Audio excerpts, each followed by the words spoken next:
ಶ್ರೀ ಗುರು ಬಸವಲಿಂಗಾಯ ನಮಃ. ವಿಶ್ವಗುರು ಮಾನವತಾವಾದಿ ಸ್ತ್ರೀ ಕುಲೋದ್ಧಾರಕ ಅಪ್ಪ ಬಸವಣ್ಣನವರನ್ನ ಸ್ಮರಿಸಿಕೊಂಡು ನಿಮ್ಮೆಲ್ಲರ ಆದರ್ಶಪ್ರಾಯವಾಗಿರುವಂತ ವಿಶೇಷವಾಗಿರ್ತಕ್ಕಂಥ ಬದುಕಿನಲ್ಲಿ ಸಾಂಸಾರಿಕ ಜೀವನದಲ್ಲಿ ಇದ್ದು ಕೂಡ ಅದನ್ನು ಅಂಟಿಸಿಕೊಳ್ಳಾರದಾಗೆ ಆಗಿರಬೇಕು ಅನ್ನುವಂಥದ್ದನ್ನ ಕಲಿಸಿಕೊಟ್ಟಂತ ಎಲ್ಲ ಬಸವಾದಿ ಶಿವಶರಣರಿಗೂ ವೈರಾಗ್ಯದ ತವನಿಧಿಯಾಗಿರುವಂತಹ ಅಕ್ಕನಿಗೆ ಭಕ್ತಿಯಿಂದ ಶರಣಾರ್ಥಿಗಳನ್ನ ಸಮರ್ಪಣೆಯನ್ನ ಮಾಡಿ, ಹಾಗೆ ನಮ್ಮ ಜೈರಾಬಾದಿನ ಎಲ್ಲ ಲಿಂಗಾಯತ ಸಮಾಜದ ಎಲ್ಲ ಸದ್ಭಕ್ತ ತಂದೆ ತಾಯಿಗಳಿಗೆ, ಮಕ್ಕಳಿಗೆ, ನಿಮ್ಮೆಲ್ಲರ ಬಸವಚೇತನಕ್ಕೆ ಭಕ್ತಿಯಿಂದ ಶರಣಾರ್ಥಿ.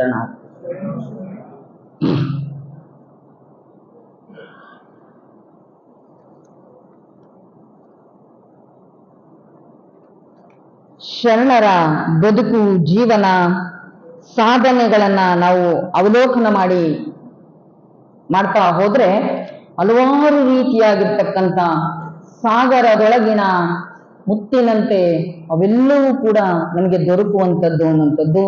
ಹಾಗೆ ಅಕ್ಕನಿಗೆ ಗುರುಗಳು ಯಾವ ರೀತಿಯಾಗಿರುವಂತಹ ಶಿಕ್ಷಣವನ್ನ ಕೊಟ್ಟರು, ಹಾಗೆ ಅಕ್ಕನಿಗೆ ಗುರು ಅನ್ನುವಂಥವ್ರು ಹೇಗಿರ್ಬೇಕು, ಗುರು ಅನ್ನುವಂಥವ್ರು ಹಿಂಗಿರ್ಬೇಕು, ಅಥವಾ ಗುರು ಹೇಗಿರ್ತಾರೆ ಎನ್ನುವಂಥದ್ದನ್ನ ಅಕ್ಕನಿಗೆ ವಿಧ ವಿಧವಾಗಿ ಗುರುಗಳು ಪರಿಚಯವನ್ನು ಮಾಡಿಸ್ಕೊಡ್ತಾರೆ. ಹಾಗೆ ಅಕ್ಕನಿಗೆ ಆ ಎಲ್ಲ ರೀತಿಯಾಗಿರ್ತಕ್ಕಂಥ ಜ್ಞಾನವನ್ನ, ಅನುಭವವನ್ನ, ಯಾಕೆ ಈ ರೀತಿಯಾಗಿ ಇಷ್ಟೊಂದು ಜ್ಞಾನವನ್ನ, ಅನುಭವವನ್ನ ಗುರುಗಳು ಎಡೆ ಮಾಡ್ತಾರಪ್ಪ ಅಂದ್ರೆ, ಅಕ್ಕ ಭೌತಿಕವಾಗಿ ಅಷ್ಟೇ ಅಲ್ಲ, ಆಧ್ಯಾತ್ಮಿಕವಾಗಿ ಕೂಡ ಗಟ್ಟಿಯಾಗಬೇಕು ಅನ್ನುವಂಥ ಉದ್ದೇಶದಿಂದ ಗುರುಗಳು ಹಲವಾರು ರೀತಿಯಾಗಿರ್ತಕ್ಕಂಥ ಮಾರ್ಗದರ್ಶನವನ್ನ ಮಾಡ್ತಾರೆ ಎನ್ನುವಂಥದ್ದು. ಹಾಗೆ ನಮ್ಮ ಮಕ್ಕಳು ಹೇಗೆ ಶಾಲೆಗೆ ಹೋಗಿ ವರ್ಷಾನುಗಟ್ಲೆ 1ನೇ ತರಗತಿಯನ್ನು ಓದಬೇಕಾದ್ರೆ ವರ್ಷ ಪೂರ್ತಿ ಓದ್ತಾರೆ, ಒಂದು ವಾರ ಎಕ್ಸಾಮ್ ಬರೀತಾರೆ. ಹಾಗೆ ಇಡೀ ಬದುಕಿನುದ್ದಕ್ಕೂ ಕೂಡ ಜೀವನ ಅನ್ನುವಂಥ ಪಾಠವನ್ನ ಕಲಿಬೇಕಾದ್ರೆ ಗುರುಗಳು ಆ ಬದುಕಿನ ಮೌಲ್ಯವನ್ನ ಎಳೆಯಾಗಿ ಬಿಚ್ಚಿಡುವುದನ್ನ ನಾವು ಕಾಣ್ತೇವೆ ಅನ್ನೋದು. ಅಲ್ಲಿ ಅಕ್ಕನ ಜೊತೆಗೆ ಬರುವಂತ ಎಲ್ಲ ಸ್ನೇಹಿತರು ಕೂಡ ಒಂದೊಂದು ರೀತಿಯಾಗಿರ್ತಕ್ಕಂಥ ಸಂಶಯಗಳಿದ್ದಂತ ಸಂದರ್ಭದಲ್ಲಿ ಗುರುಗಳು ಆ ಸಂಶಯವನ್ನ ಪರಿಹಾರವನ್ನ ಮಾಡಿಕೊಡ್ತಾರೆ ಎನ್ನುವಂಥದ್ದು. ನಮ್ಮ ಮುಂದೆ ಎರಡೂ ಕೂಡ ಇದೆ. ಆ ಎರಡನ್ನೂ ಕೂಡ ಇರುವಂತ ಸಂದರ್ಭದಲ್ಲಿ ಯಾವುದನ್ನ ಆಯ್ಕೆ ಮಾಡ್ಕೋಬೇಕು, ಯಾವುದನ್ನ ಆಯ್ಕೆ ಮಾಡ್ಕೋಬಾರದು ಅನ್ನುವಂಥದ್ದನ್ನ ಗುರುಗಳು ಇದನ್ನ ಸ್ಪಷ್ಟವಾಗಿ ತಮ್ಮ ಕಣ್ಮುಂದೆ ಚಿತ್ರಣದ ಮುಖಾಂತರವಾಗಿ ನಮಗೆ ತೋರಿಸ್ತಾರೆ ಎನ್ನುವಂಥದ್ದು. ಹಾಗೆ ನಿನ್ನೆಯ ದಿನ ಅಲ್ಲಮ ಪ್ರಭುಗಳ ಬದುಕು ಮತ್ತೆ ಜೀವನವನ್ನ ಸ್ವಲ್ಪ ನಾವು ಅವಲೋಕನ ಮಾಡಿದ್ವಿ ಎನ್ನುವಂಥದ್ದು. ಅಲ್ಲಮರ ಬದುಕು, ಜೀವನ, ಅವರ ವೈರಾಗ್ಯದ ಸಾಧನೆಯನ್ನ ನೋಡ್ತಾ ಹೋದ್ವಿ ಎನ್ನುವಂಥದ್ದು. ಅಂತ ಅಲ್ಲಮರು ತಮ್ಮ ಬದುಕಿನಲ್ಲಿ ಸಮಚಿತ್ತತೆಯನ್ನ ಕಾಯ್ಕೋಬೇಕು ಅನ್ನುವಂಥದ್ದನ್ನ ಬಹಳ ಸೊಗಸಾಗಿ ನಮ್ಗೆ ಹೇಳ್ತಾರೆ ಅನ್ನುವಂಥದ್ದು. ಎಂತ ಮನಸ್ಸು ಹೊಂದಬೇಕು ಅನ್ನುವಂಥದ್ದನ್ನ ಅವ್ರು ತಮ್ಮ ವಚನದಲ್ಲಿ ಹೇಳ್ತಾರೆ. ಆರೇನಂದರು ಓರಂತಿಪ್ಪುದೇ ಸಮತೆ ಎನ್ನುವಂಥದ್ದು. ಎಷ್ಟೊಂದು ಆ ಸಿದ್ದರಾಮೇಶ್ವರರಲ್ಲಿ ದೃಢಕಾಯ ಆಗಿತ್ತು ಅನ್ನುವಂಥದ್ದು.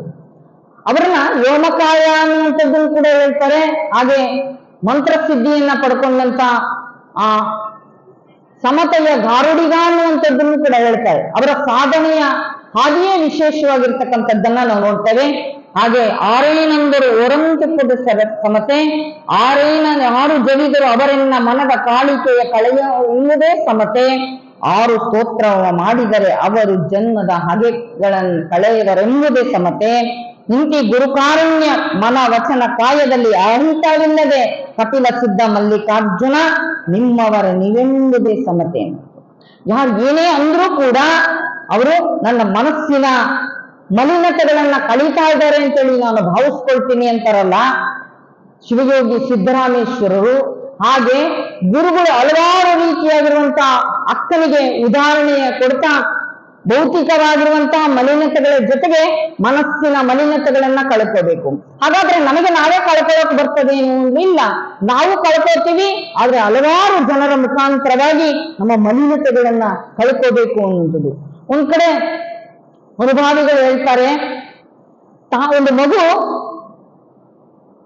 ತಾಯಿ ಆಟ ಆಡುವಂತ ಸಂದರ್ಭದಲ್ಲಿ ಆ ಮಗು ಮಲಮೂತ್ರವನ್ನ ಮಾಡಿಕೊಂಡು ಅದರ ಜೊತೆನೆ ಆಟ ಆಡುವಂತಹ ಸಂದರ್ಭದಲ್ಲಿ ತಂದೆ ಬಂದು ಆ ಮಗುವನ್ನ ನೋಡಿದಾಗ ಆತ ಮಗು ಹತ್ರಕ್ಕೆ ಬಂದ್ರೆ ಆತ ಮುಟ್ಟೋದಿಲ್ಲ.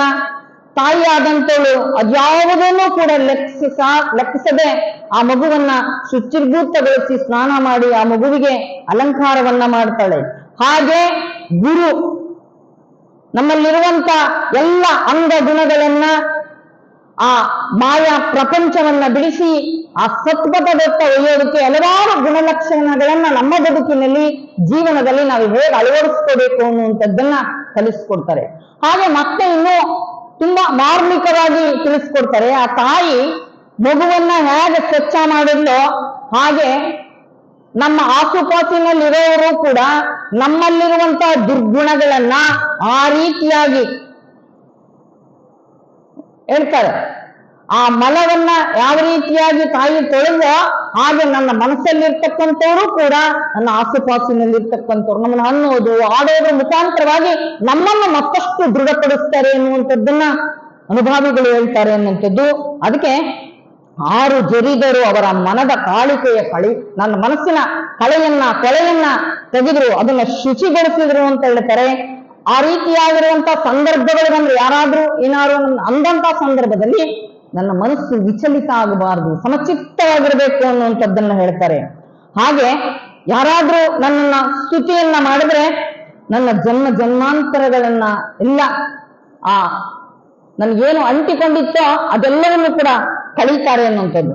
ಹಾಗಾದ್ರೆ ಭೌತಿಕವಾಗಿರ್ತಕ್ಕಂಥದ್ದನ್ನ ಮನಸ್ಸಿನನ್ನ ಹೇಳಿದ್ರೆ ಆ ಗುರುಕಾರುಣ್ಯದ ಮುಖಾಂತರವಾಗಿ ನನ್ನ ಮನ, ಆ ವಚನ, ಆ ವಾಣಿ, ಕಾಯ ಎಲ್ಲವನ್ನು ಕೂಡ ಆ ಸಾಕ್ಷಾತ್ ಪರಮಾತ್ಮನ ನಿವೇದನೆಯನ್ನು ಮಾಡಿಕೊಂಡು ಸಮಚಿತ್ತ ಭಾವದಿಂದ ನಾನು ಇರ್ತೀನಿ ಎನ್ನುವಂತ ಮಾತನ್ನ ಹೇಳ್ತಾರೆ ಎನ್ನುವಂಥದ್ದು.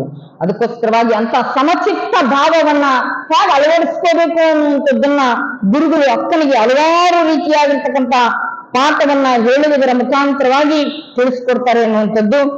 ಹಾಗೆ ಆವಿನಾಳ ಕಲ್ಲಯ್ಯನು ಕೂಡ ಎಷ್ಟು ಚೆನ್ನಾಗಿ ಯಾವ್ದಾರೋ ಒಬ್ಬ ವ್ಯಕ್ತಿ ಏನಾದ್ರು ಕೆಲಸ ಮಾಡ್ತಾ ಇದ್ದಾನೆ, ಆತ ಸಾಧನೆಯ ಹಂತಕ್ಕೆ ಹೋಗಿದ್ದಾನೆ, ಅವನಲ್ಲಿ ದೊಡ್ಡ ಗುಣ, ದೊಡ್ಡ ಬುದ್ಧಿ, ದೊಡ್ಡ ಜ್ಞಾನ ಇತ್ತಪ್ಪ ಅಂತ ಅಂದ್ರೆ ಅಂತವರ ಒಡನಾಟದಲ್ಲಿದ್ರೆ ಸಾಕು, ಅದೆಲ್ಲವೂ ಕೂಡ ಸದ್ಗುಣಗಳು ನಮಗೆಲ್ಲರಿಗೂ ಕೂಡ ಬರ್ತವೆ ಎನ್ನುವಂಥದ್ದನ್ನ ಹಲವಾರು ಜನ ಶರಣರ ಒಡನಾಡಿಗಳಾಗಿದ್ದಂಥವರ ಮುಖಾಂತರವಾಗಿ ನಾವು ತಿಳ್ಕೊಳ್ತೀವಿ ಅನ್ನುವಂಥದ್ದು. ಹಾಗೆ ಸಿದ್ದರಾಮೇಶ್ವರರ ಜೊತೆಗೆ ಆವಿನಾಳ ಕಲ್ಲಯ್ಯನೂ ಕೂಡ ಇರ್ತಾರೆ ಅನ್ನುವಂಥದ್ದು.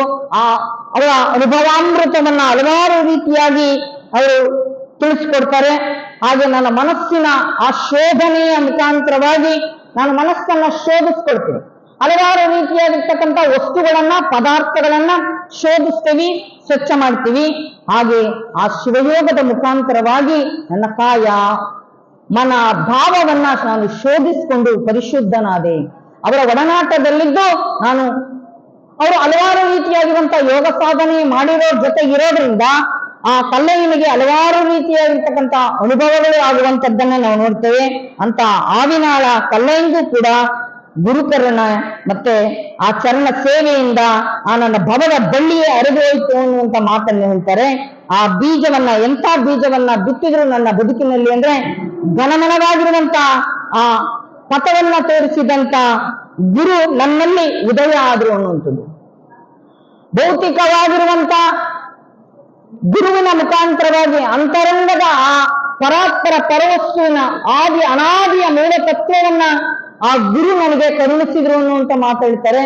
ಆ ರೀತಿಯಾಗಿ ಆವಿನಾಳ ಕಲ್ಲಯ್ಯ ಅಲ್ಲಮರ ಜೊತೆಗೆ ಸಿದ್ದರಾಮೇಶ್ವರರ ಜೊತೆಗೆ ಒಡನಾಟದಿಂದ ಮಹಾಜ್ಞಾನಿಯಾಗಿ ಹಲವಾರು ರೀತಿಯಾಗಿರುವಂತಹ ಪವನ ಸುದೃಶ್ಯವಾಗಿರುವಂತಹ ಕಾಯಕವನ್ನ ಮಾಡ್ತಾರೆ ಎನ್ನುವಂಥದ್ದು.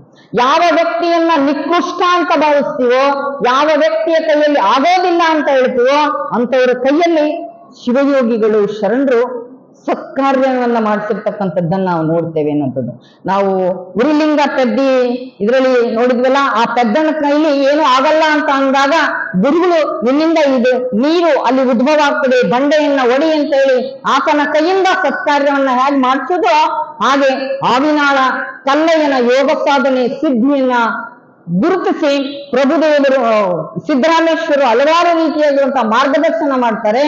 ಆಗ ಆವಿನಾಳ ಕಲ್ಲಯ್ಯನನ್ನ ನೀನು ನಿಕೃಷ್ಟ ಅಂತ ಯಾರು ನೋಡಿದ್ರೋ ಅವರ ಮುಂದೆ ಆತ ಶ್ರೇಷ್ಠೋತ್ತಮನಾಗಿ ಕಂಡು. ಹೇಗೆ ಶ್ರೇಷ್ಠೋತ್ತಮವಾಗಿ ಕಂಡು ಅಂದ್ರೆ, ನಾವು ವೇದ ಆಗಮ ಉಪನಿಷತ್ತು ಎಲ್ಲವನ್ನೂ ಕೂಡ ಓದಿದೀವಿ, ಆದ್ರೆ ನೀನು ಅದನ್ನು ಬಲ್ಲಿಯಾ ಅಂತ ಕೇಳಿದಾಗ ನಾನೇನು ನನ್ನ ಮನೆಯಲ್ಲಿರುವಂತ ಎಮ್ಮೆ ನಾಯಿಗೂ ಕೂಡ ಅದನ್ನ ಕಲಿಸಿದೀನಿ ಎನ್ನುವಂತ ಮಾತುಗಳನ್ನ ಹೇಳ್ತಾರೆ ಎನ್ನುವಂಥದ್ದು.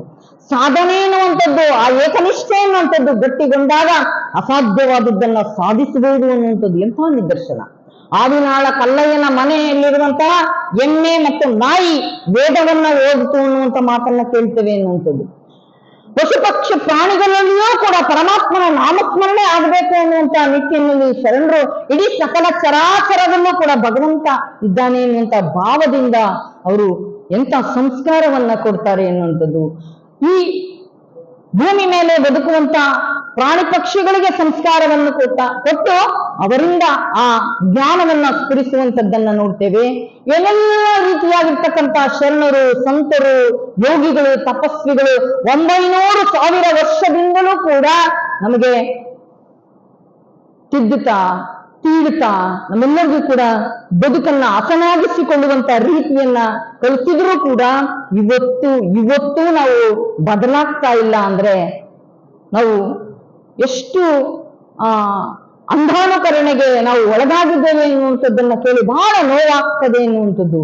ಸನ್ಮಾರ್ಗದಲ್ಲಿ ನಡೀರಿ, ಸತ್ಪಥದಲ್ಲಿ ನಡೀರಿ, ಸತ್ಕಾರ್ಯವನ್ನ ಮಾಡ್ರಿ ಅಂತೇಳಿ ಶರಣರು ನಿಷ್ಠೆ ಇರಲಿ ಎನ್ನುವಂಥದ್ದನ್ನ ಒತ್ತಿ ಹೇಳ್ತಾರೆ ಎನ್ನುವಂಥದ್ದು.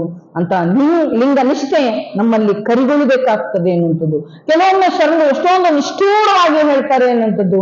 ತಂದೆ ತಾಯಿಗಳಾದಂಥವರು ಮಕ್ಕಳಿಗೆ ಹೇಳುವಂತ ಸಂದರ್ಭದಲ್ಲಿ ಹಲವಾರು ರೀತಿಯಾಗಿರ್ತಕ್ಕಂಥ ಬುದ್ಧಿವಾದಗಳನ್ನ ಹೇಳ್ತೇವೆ, ಪಾಠವನ್ನ ಕಲಿಸ್ತೇವೆ ಎನ್ನುವಂಥದ್ದು. ಹಾಗೆ ಶರಣರು ಕೂಡ ಆ ರೀತಿಯಾಗಿ ನಗುತ್ತಾ ಹೇಳ್ತಾರೆ, ತಿಳುವಳಿಕೆಯನ್ನು ಮೂಡಿಸಿ ಹೇಳ್ತಾರೆ. ಯಾರು ಕೇಳಲಿಲ್ಲ ಅನ್ನುವಂಥ ಸಂದರ್ಭದಲ್ಲಿ ವ್ಯಕ್ತಿಯ ಮೇಲೆಲ್ಲ, ವ್ಯಕ್ತಿಯಲ್ಲಿರ್ತಕ್ಕಂಥ ಅವಗುಣ ಮೇಲೆ ಮುನಿಸಿಕೊಂಡು ಅವರು ನಿಷ್ಠೂರವಾಗಿ ಹೇಳಿರುವಂಥದ್ದನ್ನ ನಾವು ಕಾಣ್ತೇವೆ ಎನ್ನುವಂಥದ್ದು. ಒಂದ್ ಕಡೆ ಹೇಳ್ತಾರೆ, ಗಂಡನ ಮೇಲೆ ಸ್ನೇಹವಿಲ್ಲದ ಹೆಂಡತಿ, ಲಿಂಗದ ಮೇಲೆ ನಿಷ್ಠೆ ಇಲ್ಲದ ಭಕ್ತ, ಇದ್ದರೇನು ಶಿವ ಹೋದರೇನು ಕೂಡಲ ಸಂಗಮ ದೇವ, ಉಡದ ಹಾವಿಂಗೆ ಉಣದ ಕರುವ ಬಿಟ್ಟಂತೆ. ಹೇಗಿದೆ ನೋಡ್ರಿ, ನಾವು ಹೀಗೆ ಮಾಡ್ತಾ ಇದ್ದೀವಿ ಅಲ್ವಾ? ನಾವು ಆತ್ಮಸಾಕ್ಷಿಯಾಗಿ ನಾವು ಒಪ್ಕೋಬೇಕು. ಹಾಲು ಕೊಡಲಾರದಂತ ಹಸುವಿನ ಬೆಳೆಯ ಹಾಲು ಉಣಲಾರದಂತ ಕರುವನ್ನ ಬಿಟ್ಟ ಹಾಗಾಗಿದೆ ನಮ್ಮ ಪರಿಸ್ಥಿತಿ. ಅದಕ್ಕೋಸ್ಕರವಾಗಿ ಬಸವಾದಿ ಶಿವಶರಣರು ನಮ್ಮ ಧರ್ಮದ ಆಚರಣೆ ಹೇಗಿರಬೇಕು ಅನ್ನುವಂಥದ್ದನ್ನ ಅವರು ಸಾಧನೆ ಮುಖಾಂತರವಾಗಿ ಕಲಿಸ್ಕೊಡ್ತಾರೆ ಅನ್ನುವಂಥದ್ದು. ಅದಕ್ಕೆ ನೀವು ಇವತ್ತು ಏನ್ ಮಾಡ್ತಾ ಇದ್ದೀವಿ ಅಂತ ಸ್ವಲ್ಪ ಆತ್ಮಾವಲೋಕನವನ್ನ ಮಾಡ್ಕೋಬೇಕು ಅನ್ನುವಂಥದ್ದು. ಶರಣರೆಲ್ಲರೂ ಕೂಡ ಬಹಿರಂಗದ ವಸ್ತುವಿನ ಉದಾಹರಣೆಯನ್ನಾಗಿ ಕೊಡ್ತಾ ಆಧ್ಯಾತ್ಮಿಕತೆಯತ್ತ ನಮ್ಮನ್ನೆಲ್ಲರನ್ನು ಕೂಡ ಕೊಂಡೊಯ್ಯೋದಕ್ಕೆ ಅವರು ನಮ್ಗೆ ಆಸ್ತಿ ಮಾಡೋಗ್ಲಿಲ್ಲ, ಅಂತಸ್ತು ಮಾಡಲಿಲ್ಲ. ಜಗತ್ತಿಗೆ ತನ್ನ ಬದುಕಿನ ಮೌಲ್ಯವಿರ್ತಕ್ಕಂಥ ಜನ್ಮ ಕೊಟ್ಟಂತ ಜನ್ಮದಾತರ ಹೆಸರನ್ನ ಸುಮಾರು ಜನ ಅಲ್ಲಿ ಉಲ್ಲೇಖವನ್ನೇ ಮಾಡಲಿಲ್ಲ. ತಾನಿರುವಂತ ನೆಲೆಯನ್ನ ತೋರಿಸ್ಲಿಲ್ಲ. ಅವರು ಆಧ್ಯಾತ್ಮಿಕತೆಯ ಹಾದಿಯನ್ನ, ಪರಮಾತ್ಮನ ಇರುವಿಕೆಯ ದಿಗ್ದರ್ಶನವನ್ನ ಮಾಡ್ತಿದ್ರು. ಆದ್ರೆ ನಾವು ಯಾವ ರೀತಿಯಾಗಿ ಕಾಣ್ತಾ ಇದ್ದೀವಿ ಅನ್ನುವಂಥದ್ದನ್ನ ನಮಗೆ ಮನವರಿಕೆ ಆಗಬೇಕು ಅನ್ನುವಂಥದ್ದು. ಇನ್ನು ಎಷ್ಟು ಜನ ಬಸವಣ್ಣ ಬರಬೇಕು, ಇನ್ನು ಎಷ್ಟು ಜನ ಅಲ್ಲಮರ ಬರಬೇಕು, ಇನ್ನು ಎಂಥ ಸಿದ್ದರಾಮರು ಬರಬೇಕು ಅನ್ನುವಂಥದ್ದು ಏನು ನಮಗೆ ಹೊಸದು ಬೇಕು ಅಂತ ಅಲ್ಲ. ಶರಣರು ನಮಗೆ ಮಾಡಿಟ್ಟ ಅಡಿಗೆಯಂತೆ ನೀಡಿ ಹೋಗಿದ್ದಾರೆ. ಅದನ್ನ ಸರಿಯಾದ ರೀತಿ ಬಳಸ್ಕೊಳ್ಳೋ ವಿಧಾನ ನಮ್ಗೆ ಗೊತ್ತಾಗ್ತಾ ಇಲ್ಲ ಅಂತ ಅಂದ್ರೆ ನಾವು ಎಂಥ ದುರ್ದೈವಿಗಳು ಅಂತ ಅನಿಸ್ತದೆ ಅನ್ನುವಂಥದ್ದು. ಇಡೀ ಸಮಾಜ ನಮ್ಮನ್ನೆಲ್ಲರೂ ಕೂಡ ಆ ಆಧ್ಯಾತ್ಮಿಕತೆಗೆ ಅಣಿಗೊಳಿಸೋದಕ್ಕೋಸ್ಕರವಾಗಿ ಹಲವಾರು ರೀತಿಯಾಗಿರ್ತಕ್ಕಂಥ ಪ್ರಯತ್ನಗಳನ್ನ ಮಾಡ್ತಾ ಇದೆ. ಆ ಪ್ರಯತ್ನದಲ್ಲಿ ನಾವೆಲ್ಲರೂ ಕೂಡ ಸಫಲರಾಗಬೇಕು ಅನ್ನುವಂಥದ್ದು. ಒಂದ್ ಕಡೆ ಬಸವಣ್ಣರು ಹೇಳ್ತಾರೆ, ನಾವು ಎಲ್ಲಿ ಹುಡುಕ್ತಾ ಇದ್ದೀವಿ, ಎಲ್ಲಿ ನೋಡ್ತಾ ಇದ್ದೀವಿ ಭಗವಂತನನ್ನ ಅಂತ ಅವರು ಹೇಳ್ತಾರೆ. ಕಲ್ಲಲ್ಲಿ, ಮಣ್ಣಲ್ಲಿ, ಮರದಲ್ಲಿ ನಾವು ನೋಡ್ತಾ ಇದ್ದೇವೆ. ನಾವು ಹಲವಾರು ರೀತಿಯಾಗಿರ್ತಕ್ಕಂಥ ಲೋಕದಲ್ಲಿ ನೋಡ್ತಾ ಇದ್ದೀವಿ. ಇನ್ನೆಲ್ಲೋ ಇದ್ದಾನೆ ದೇವರು ಅಂತೇಳಿ ಹುಡುಕಾಟದಲ್ಲೇ ನಮ್ಮ ಜೀವನ, ಬದುಕು ಎಲ್ಲವನ್ನೂ ಕೂಡ ಕಳ್ಕೊಳ್ತಾ ಇದ್ದೀವಿ. ಆಯುಷ್ಯೇ ಮುಗಿದು ಹೋಗ್ತದೆ ಎನ್ನುವಂಥದ್ದು. ಅದಕ್ಕೋಸ್ಕರವಾಗಿ ಇರುವಷ್ಟು ಆ ಅವಕಾಶವನ್ನ ಸದುಪಯೋಗ ಪಡಿಸ್ಕೋಬೇಕು. ಅದಕ್ಕೆ ಹೇಳ್ತಾರೆ, ಕಲ್ಲ ದೇವರು ದೇವರಲ್ಲ, ಮಣ್ಣ ದೇವರು ದೇವರಲ್ಲ, ಮರ ದೇವರು ದೇವರಲ್ಲ, ಪಂಚಲೋಹದಲ್ಲಿ ಮಾಡಿದ ದೇವರು ದೇವರಲ್ಲ, ಸೇತು ಬಂದ ರಾಮೇಶ್ವರ, ಕಾಶಿ, ಕೇದಾರ, ಗೋಕರ್ಣ ಮೊದಲಾಗಿರುವಂತ ಅಷ್ಟ ಸೃಷ್ಟಿಯಲ್ಲಿರುವಂತ ಆ ಪುಣ್ಯಕ್ಷೇತ್ರ ಅಂತ ಹೇಳಿ ಭಾವಿಸಿದಿರಲ್ಲ, ಅಲ್ಲಿಯ ದೇವರುಗಳು ದೇವರಲ್ಲ. ಹಾಗಾದ್ರೆ ಯಾರು ದೇವರು ಅಂತ ಮತ್ತೆ ಅವರು ನಮಗೆ ಪ್ರಶ್ನೆಯನ್ನ ಕೇಳಿದಾಗ ನಮಗೆ ಶರಣರು ಉತ್ತರ ಕೊಡ್ತಾರೆ, ತನ್ನ ತಾನರಿದು ತಾನಾರೊಂದು ತಿಳಿದನೆ ತಾನಿದೇವನೋಡ ಅಪ್ರಮಾಣ ಕೂಡಲ ಸಂಗಮ ದೇವ. ಸುಮ್ಮನೆ ಅಲ್ಲ, ಪ್ರಮಾಣ ಮಾಡಿ ಹೇಳ್ತಾರೆ ಶರಣರು. ಅವರಿಗೆ ವಿಚಾರವನ್ನೆಲ್ಲ ಬಿಡಿಸಿ ಬಿಡಿಸಿ ಬಿಡಿಸಿ ಯಾಕೆ ಹೇಳ್ತಾರಪ್ಪ ಅಂದ್ರೆ, ಒಬ್ಬ ಕುಂಬಾರ, ಒಬ್ಬ ಕಮ್ಮಾರ ಆ ಆಯುಧವನ್ನ ತಯಾರು ಮಾಡ್ಬೇಕಾರೆ, ಆ ಪದಾರ್ಥವನ್ನ, ಆ ಪರಿಕರವನ್ನ ತಯಾರು ಮಾಡ್ಬೇಕಾರೆ ಹೇಗೆ ಹದಗೊಳಿಸ್ತಾನೆ, ತನ್ನ ಮನಸ್ಸನ್ನ ಏಕಾಗ್ರತೆಯಿಂದ ತಲೀನತೆಯನ್ನ ಗೊಳಿಸಿ ಅದನ್ನು ಪರಿಪೂರ್ಣಾವಸ್ಥೆಗೆ ತರ್ತಾನೆ ಎನ್ನುವಂಥದ್ದು. ಹಾಗೆಯೇ ಕೂಡ ಭಗವಂತ ನಮಗೆ ಎಳೆಯಾಗಿ ನಾನು ಎಲ್ಲಿ ಕಾಣ್ತಾ ಇದ್ದೀನಿ, ವಸ್ತುವಿನಲ್ಲಿ ಕಾಣ್ತಾ ಇದ್ದೀನಿ ಎನ್ನುವಂಥದ್ದು. ಯಾಕೆ ಇದೆಲ್ಲವನ್ನ ಮಾಡ್ತಾ ಇದ್ದೀನಿ ಅಂತ ನಮಗೆ ನಾವೇ ಪ್ರಶ್ನೆಯನ್ನ ಹಾಕೊಂಡಾಗ ನಮ್ಮನ್ನ ಭಯ ಹುಟ್ಟಿಸೋರು ಈ ಜಗತ್ತಿನಲ್ಲಿ ಬಹಳ ಜನ ಇದ್ದಾರೆ ಎನ್ನುವಂಥದ್ದು. ಹಾಗಾದ್ರೆ ಇದನ್ನೇ ಮಾಡ್ಕೊಂಡು ಬದುಕನ್ನ ನಡೆಸ್ಕೊಂಡಿರೋರು ಇವತ್ತೇನಾದ್ರು ನೆಮ್ಮದಿಯಾಗಿದ್ದಾರೆ ಅಂತ ಕೇಳಿದ್ರೆ ಇಲ್ಲ. ಅವಸರದ ಜಗತ್ತು, ಆತಂಕದ ಬದುಕಿನಲ್ಲಿ ತಲ್ಲಣಿಸಿ ಹೋಗ್ತಾ ಇದ್ದಾರೆ ಎನ್ನುವಂಥದ್ದು. ಅಂತ ತಲ್ಲಣದ ಬದುಕಿಗೆ ಬಸವಣ್ಣನವರು ಭರವಸೆಯ ಬೆಳಕನ್ನ ಮೂಡಿಸಿದ್ದಾರೆ ಎನ್ನುವಂಥದ್ದು. ಅಂತ ಭರವಸೆಯ ಬೆಳಕು ನಮ್ಮ ಕಣ್ಣಿಂದ ಇದೆ, ಆದ್ರೆ ನಮ್ಗೆ ಕಾಣ್ತಾ ಇಲ್ಲ, ಗೋಚರಿಸ್ತಾ ಇಲ್ಲ ಅನ್ನುವಂಥದ್ದು. ಅಂತ ಅನುಭವಾಮೃತವನ್ನ ನಾವು ಪಡ್ಕೋಬೇಕು ಅನ್ನುವಂಥದ್ದು. ಆ ನಿಟ್ಟಿನಲ್ಲಿ ನಾವು ಏಕಲಿಂಗ ನಿಷ್ಠೆಯನ್ನ ನಮ್ಮ ಬದುಕಿನಲ್ಲಿ, ಜೀವನದಲ್ಲಿ ಅಳವಡಿಸ್ಕೋಬೇಕು ಅನ್ನುವಂಥದ್ದು. ಅಂತ ಸಂದರ್ಭದಲ್ಲಿಯೂ ಕೂಡ ಹಲವಾರು ರೀತಿಯಾಗಿರುವಂತಹ ಮನಸ್ಸು ಚಂಚಲತೆಗೆ ಒಳಗಾದಂತ ಸಂದರ್ಭದಲ್ಲಿ ಶರಣರು ಹೇಳ್ತಾರೆ, ಆ ಏಕಲಿಂಗ ನಿಷ್ಠೆಯಿಂದ ನಾನು ಯೋಗ ಸಾಧನೆ ಸಿದ್ಧಿಯನ್ನ ಪಡ್ಕೊಂಡೆ ಅಂತ ಅಂದ್ರೆ ನಾವ್ ಏನ್ ಅನ್ಕೊಂತೀವೋ ಮನಸ್ಸಿನಲ್ಲಿ ಸಂಕಲ್ಪ ಮಾಡ್ಕೊಂಡ್ರೆ ಸಾಕು, ಅದೆಲ್ಲವೂ ಕೂಡ ಸಿದ್ಧಿಯಾಗುವಂಥದ್ದು ಬೇರೆ ಯಾವ ಧರ್ಮದಲ್ಲೂ ನೋಡ್ಲಿಕ್ಕೆ ಸಾಧ್ಯ ಇಲ್ಲ. ಶರಣರ ಸಂಕಲ್ಪ ಮಾತ್ರದಿಂದಲೇ ಮುಂದೆ ಏನಾಗ್ತದೆ ಅನ್ನುವಂಥದ್ದನ್ನ ಅವರು ಹಿಂದೆಂದೇ ಅಂದಂದೇ ಅವರು ಅನುಭವ ಗೋಷ್ಠಿಯಲ್ಲಿ ಅವರು ಪ್ರಕಟ ಮಾಡ್ತಾ ಇದ್ರು ಅನ್ನುವಂಥದ್ದು. ಅದು ಅವತ್ತಿಗೆ ಅವರಿಗೆ ಸಾಧ್ಯ ಅಂತ ಅಲ್ಲ, ಬೇರೆ ಬೇರೆ ಕಡೆ ನಾವು ನೋಡ್ಬೋದು, ಅದು ನಮಗಷ್ಟೇ ಸಾಧ್ಯ ಆಗ್ತದೆ, ನಮಗಷ್ಟೇ ಗೊತ್ತು, ನಮಗಷ್ಟೇ ತಿಳಿದಿದೆ, ನಾವಷ್ಟೇ ತಿಳ್ಕೋಬೇಕು ಅನ್ನುವಂಥವ್ರು ಕೆಲವರಿದ್ರೆ ಶರಣರು ಇಲ್ಲ, ನಾವೇನ್ ತಿಳ್ಕೊಂಡಿದ್ದೀವೋ, ನಾವೇನ್ ಸಾಧಿಸಿದೀವೋ ಅದೆಲ್ಲವೂ ಕೂಡ ಸಾಧಿಸಬಹುದು ಅನ್ನುವಂಥದ್ದನ್ನ ಎಷ್ಟು ಚೆನ್ನಾಗಿ ತಿಳಿಸಿಕೊಟ್ಟಿದ್ದಾರೆ. ಸತಿಪತಿಗಳೊಂದಾದ ಭಕ್ತಿ ಹಿತವಾಗಿ ಪುರುಷವಂಗೆ, ಸತಿಪತಿಗಳು ಕೂಡ ಸೇರಿ ಆ ಆಧ್ಯಾತ್ಮಿಕತೆಯ ಸಾಧನೆಯನ್ನ ಸಾಧಿಸಬಹುದು. ಅಂತ ಸಾಧನೆಗೆ ಮನಸ್ಸಿನ ಮುಖಾಂತರವಾಗಿ ಮನಸ್ಸನ್ನ ಸದೃಢ ಮಾಡ್ಕೋಬೇಕು ಅನ್ನುವಂಥದ್ದು. ಅಂತ ಸದೃಢವಾಗಿರುವಂತ ಮನಸ್ಸನ್ನು ಹೊಂದಿ ನಾವೇನಾದ್ರೂ ಸಾಧನೆ ಮಾಡಿದ್ರೆ ಖಂಡಿತ ಅದು ಸಿದ್ಧಿಸ್ತದೆ ಅನ್ನುವಂಥದ್ದು. ಅದಕ್ಕೆ ಇವತ್ತು ನಮ್ಮ ಮನಸ್ಸು ಏನಾಗಿದೆ ಅಂದ್ರೆ, ಅಂದಣವ ನೀಡಿದ ಸೊಣಗನಂತೆ ಕಂಡುಡ ಬಿಡದು ಮುನ್ನಿನ ಸ್ವಭಾವವನು, ಸುಡು ಸುಡು ಮನವಿದು ವಿಷಯಕ್ಕೆ ಹರಿವುದು, ಬಿಡನಿನ್ನ ನನ್ನ ದಿನ ನೆನೆಯಲಿಯದು ಎನ್ನೊಡೆಯ ಕೂಡಲ ಸಂಗಮ ದೇವ ಅಂತಾರೆ. ನನ್ನ ಮನಸ್ಸು ಏನಾಗಿದೆ ಅಂದ್ರೆ, ಗುರು ಬಸವಣ್ಣನವರ ಕೊಟ್ಟಿರುವಂತಹ ಲಿಂಗವನ್ನ ಎದೆ ಮೇಲೆ ಕಟ್ಕೊಂಡಿದ್ದೀವಿ, ಆದರೂ ಕೂಡ ನಂಬಿಕೆ, ವಿಶ್ವಾಸ, ನಿಷ್ಠೆ ನಮಗೆ ಕರಿಗೊಳ್ಳಲಿಲ್ಲ ಅಂದ್ರೆ, ಆ ವಿಶ್ವಾಸ ದೃಢ ಆಗ್ಲಿಲ್ಲ ಅಂದ್ರೆ ನಮ್ಮ ಮನಸ್ಸು ಏನಾಗಿದೆ ಅಂದ್ರೆ ಹಲವಾರು ರೀತಿಯಾಗಿರ್ತಕ್ಕಂಥ ದಾರಿಗಳನ್ನ ಹುಡ್ಕೊಂಡು ಹೋಗ್ತಾ ಇದೆ ಅನ್ನುವಂಥದ್ದು. ಹಲವಾರು ರೀತಿಯಾಗಿರುವಂತಹ ದಾರಿಗಳನ್ನ ಹುಡ್ಕೊಂಡು ಮೂಲ ದಾರಿಯನ್ನೇ ನಾವು ಮಾಡ್ತಿದ್ದೀವಿ ಅನ್ನೋ ಆ ರೀತಿಯಾಗಿ ನಾವು ವರ್ತಿಸ್ತಾ ಇದ್ದೀವಿ. ಅದಕ್ಕೆ ನಮ್ಮ ವರ್ತನೆ, ಸ್ವಭಾವ ಸದಾ ಏಕಾಗ್ರತೆಯಿಂದ, ಲಿಂಗನಿಷ್ಠೆಯಿಂದ ಕೂಡಿರಬೇಕು ಅನ್ನುವಂಥದ್ದು. ಹಾಗೆ ಸೊಣಗನ ಹಾಗೆ ನಾವು ಪದೇ ಪದೇ ಮಾಡಿದ ತಪ್ಪನ್ನೇ ನಾವು ಮಾಡಬಾರ್ದು, ನಾವು ಪರಿವರ್ತನೆ ಆಗಬೇಕು, ಬದಲಾಗಬೇಕು ಅನ್ನುವಂಥದ್ದು. ಆ ಸದ್ಗುರುವಿನ ಮಾರ್ಗದಲ್ಲಿ, ಆ ಸದ್ಗುರುವಿನ ಹಿತಚಿಂತನೆಯಲ್ಲಿ ನಾನೇನಾದ್ರೂ ನನ್ನನ್ನ ನಾನು ತೊಡಗಿಸಿಕೊಂಡಿದ್ದೆ ಆದ್ರೆ ಪರಮಾತ್ಮ ನನ್ನನ್ನ ಆ ರೀತಿಯಾಗಿ ನನ್ನ ಮನಸ್ಸನ್ನ ವಿಚಲಿತ ಆಗಲಾರದೆ ನೀನು ಏಕಲಿಂಗ ನಿಷ್ಠೆಯಿಂದ ನನ್ನನ್ನ ನಿಲ್ಲಿಸು ಅನ್ನುವಂತ ಮಾತನ್ನ ಪ್ರತಿನಿತ್ಯವೂ ಕೂಡ ನೀವು ಸಾಧನೆ ಮಾಡಿ ನೋಡಿ, ಖಂಡಿತ ಅದು ಸಾಧನೆ ಸಿದ್ಧಿಸ್ತದೆ ಅನ್ನುವಂಥದ್ದು. ಅದಕ್ಕೋಸ್ಕರವಾಗಿ ಹಲವಾರು ರೀತಿಯಾಗಿರ್ತಕ್ಕಂಥ ಭಯಭೀತಿ ಕೊಡಿಸುವಂತವ್ರು ನಮ್ಮಲ್ಲಿ ಇರ್ತಾರೆ. ಅದಕ್ಕೋಸ್ಕರವಾಗಿ ನೀವು ಯಾವುದೇ ರೀತಿಯಾಗಿರ್ತಕ್ಕಂಥ ಜ್ಯೋತಿಷ್ಯ, ಭವಿಷ್ಯ, ಶಾಸ್ತ್ರ ಇವ್ಯಾವನ್ನೂ ಕೂಡ ನಂಬಬಾರದು ಅನ್ನುವಂಥದ್ದು. ಅದಕ್ಕೆ ಶರಣರು ಹೇಳ್ತಾರೆ, ಸೋಮವಾರ ಮಂಗಳವಾರ ಅಂತೇಳಿ ಮಾಡುವಂತ ಭಕ್ತಿ ಅದು ವ್ಯರ್ಥ ಅನ್ನುವಂಥದ್ದನ್ನ ಹೇಳ್ತಾರೆ. ದಿನಶ್ರೇಷ್ಠವೋ ಲಿಂಗಶ್ರೇಷ್ಠವೋ ಅಂತೇಳಿ ಮತ್ತೆ ಮತ್ತೆ ಅವರು ನಮಗೆ ಪ್ರಶ್ನೆ ಮಾಡ್ತಾರೆ. ಹಾಗೆ ಅಂತ ಭಕ್ತಿಯನ್ನ ಮಾಡುವಂತ ಸಂದರ್ಭದಲ್ಲಿ ದಿನವೂ ಶ್ರೇಷ್ಠ, ಆ ವಾರವೂ ಶ್ರೇಷ್ಠ ಅಲ್ಲ. ಪರಾತ್ಪರ ಪರವಸ್ತುವನ್ನ ಪೂಜಿಸುವಂತ ಪ್ರತಿನಿತ್ಯವೂ ಪ್ರತಿ ಕ್ಷಣವೂ ಕೂಡ ಶ್ರೇಷ್ಠ ಅನ್ನುವಂಥದ್ದನ್ನ ಶರಣರು ತಿಳಿಸ್ಕೊಡ್ತಾರೆ. ಯಾವಾಗ ಜಪ ಮಾಡ್ಬೇಕು, ಯಾವಾಗ ಪೂಜೆ ಮಾಡ್ಬೇಕು ಅನ್ನುವಂಥದ್ದು, ಸದಾ ಭಗವಂತನ ನಾಮಸ್ಮರಣೆಯಲ್ಲಿರಬೇಕು. ಆ ಬರುವಂತ ಆವಾಗ ಮಾಸದಲ್ಲಿ ಬರುವಂತ ಹಬ್ಬಗಳೆಲ್ಲ ಪ್ರತಿನಿತ್ಯವೂ ಪ್ರತಿ ಕ್ಷಣವೂ ಕೂಡ ಹಬ್ಬ ಆಗಿ ಆಚರಣೆ ಮಾಡಬೇಕು ಅನ್ನುವಂಥದ್ದು. ಅದಕ್ಕೆ ಶರಣ ನಿದ್ರೆಗೈದರೆ ಜಪ ಕಾಣಿರೋ, ಶರಣ ನಿದ್ದು ಕುಳಿತರೆ ಶಿವರಾತ್ರಿ ಕಾಣಿರೋ, ಶರಣ ನುಡಿದದ್ದೇ ಪಾವನ ಕಾಣಿರೋ, ಶರಣ ನಡೆದದ್ದೇ ಶಿವತತ್ವ ಕಾಣಿರೋ ಅನ್ನುವಂಥದ್ದನ್ನ ಹೇಳ್ತಾರೆ ಶರಣರು. ಅದಕ್ಕೆ ಎಂತ ಶಿವತತ್ವವನ್ನ ಅಂತ ಶರಣ ಮಾರ್ಗದಲ್ಲಿ ನಾವೇನಾದ್ರು ನಡೆದಿದ್ದೆ ಆದ್ರೆ ನಮ್ಮ ಬಾಳು ಬದುಕು ಹಸನಾಗ್ತದೆ ಅನ್ನುವಂಥದ್ದು. ನಾವು ಹಲವಾರು ರೀತಿಯಾಗಿರ್ತಕ್ಕಂಥ ಪರಿವರ್ತನೆಗೆ ಒಳಗಾಗಬೇಕು ಅನ್ನುವಂಥದ್ದು. ನಾವು ಮುಂಜಾನೆ ಅಣ್ಣ ಅವ್ರ ಮನೆಗೆ ಪ್ರಸಾದಕ್ಕೆ ಹೋದಂತ ಸಂದರ್ಭದಲ್ಲಿ ಅದೇ ನಾವು ಚಿಂತನೆ ಮಾಡ್ತಾ ಇರ್ತಿದ್ವಿ. ನಾವೆಲ್ಲರೂ ಕೂಡ ಇವತ್ತು ಬದಲಾಗಬೇಕು ಅನ್ನುವಂಥದ್ದು. ಬದಲಾವಣೆ ಜಗದ ನಿಯಮ ಅಂತ ಹೇಳ್ತೀವಿ, ಆದ್ರೆ ಜಗತ್ತಿನಲ್ಲಿರುವಂತ ಪ್ರತಿಯೊಂದು ಕೂಡ ಬದಲಾವಣೆಯನ್ನು ಬಯಸ್ತೀವಿ. ಆದ್ರೆ ನಾವು ಬದಲಾಗಬೇಕು ಅಂತ ಹೇಳಿ ನಾವು ಯಾರು ಕೂಡ ಬದಲಾವಣೆಗೆ ಅಣಿಯಾಗೋದಿಲ್ಲ ಅನ್ನುವಂಥದ್ದು. ಯಾಕೆ ಈ ಮಾತನ್ನ ಪದೇ ಪದೇ ಪದೇ ಹೇಳ್ತಾ ಇದ್ದೀವಿ ಅಂತ ಅಂದ್ರೆ ನಾವು ಬದಲಾಗಬೇಕು ಅನ್ನುವಂಥದ್ದು.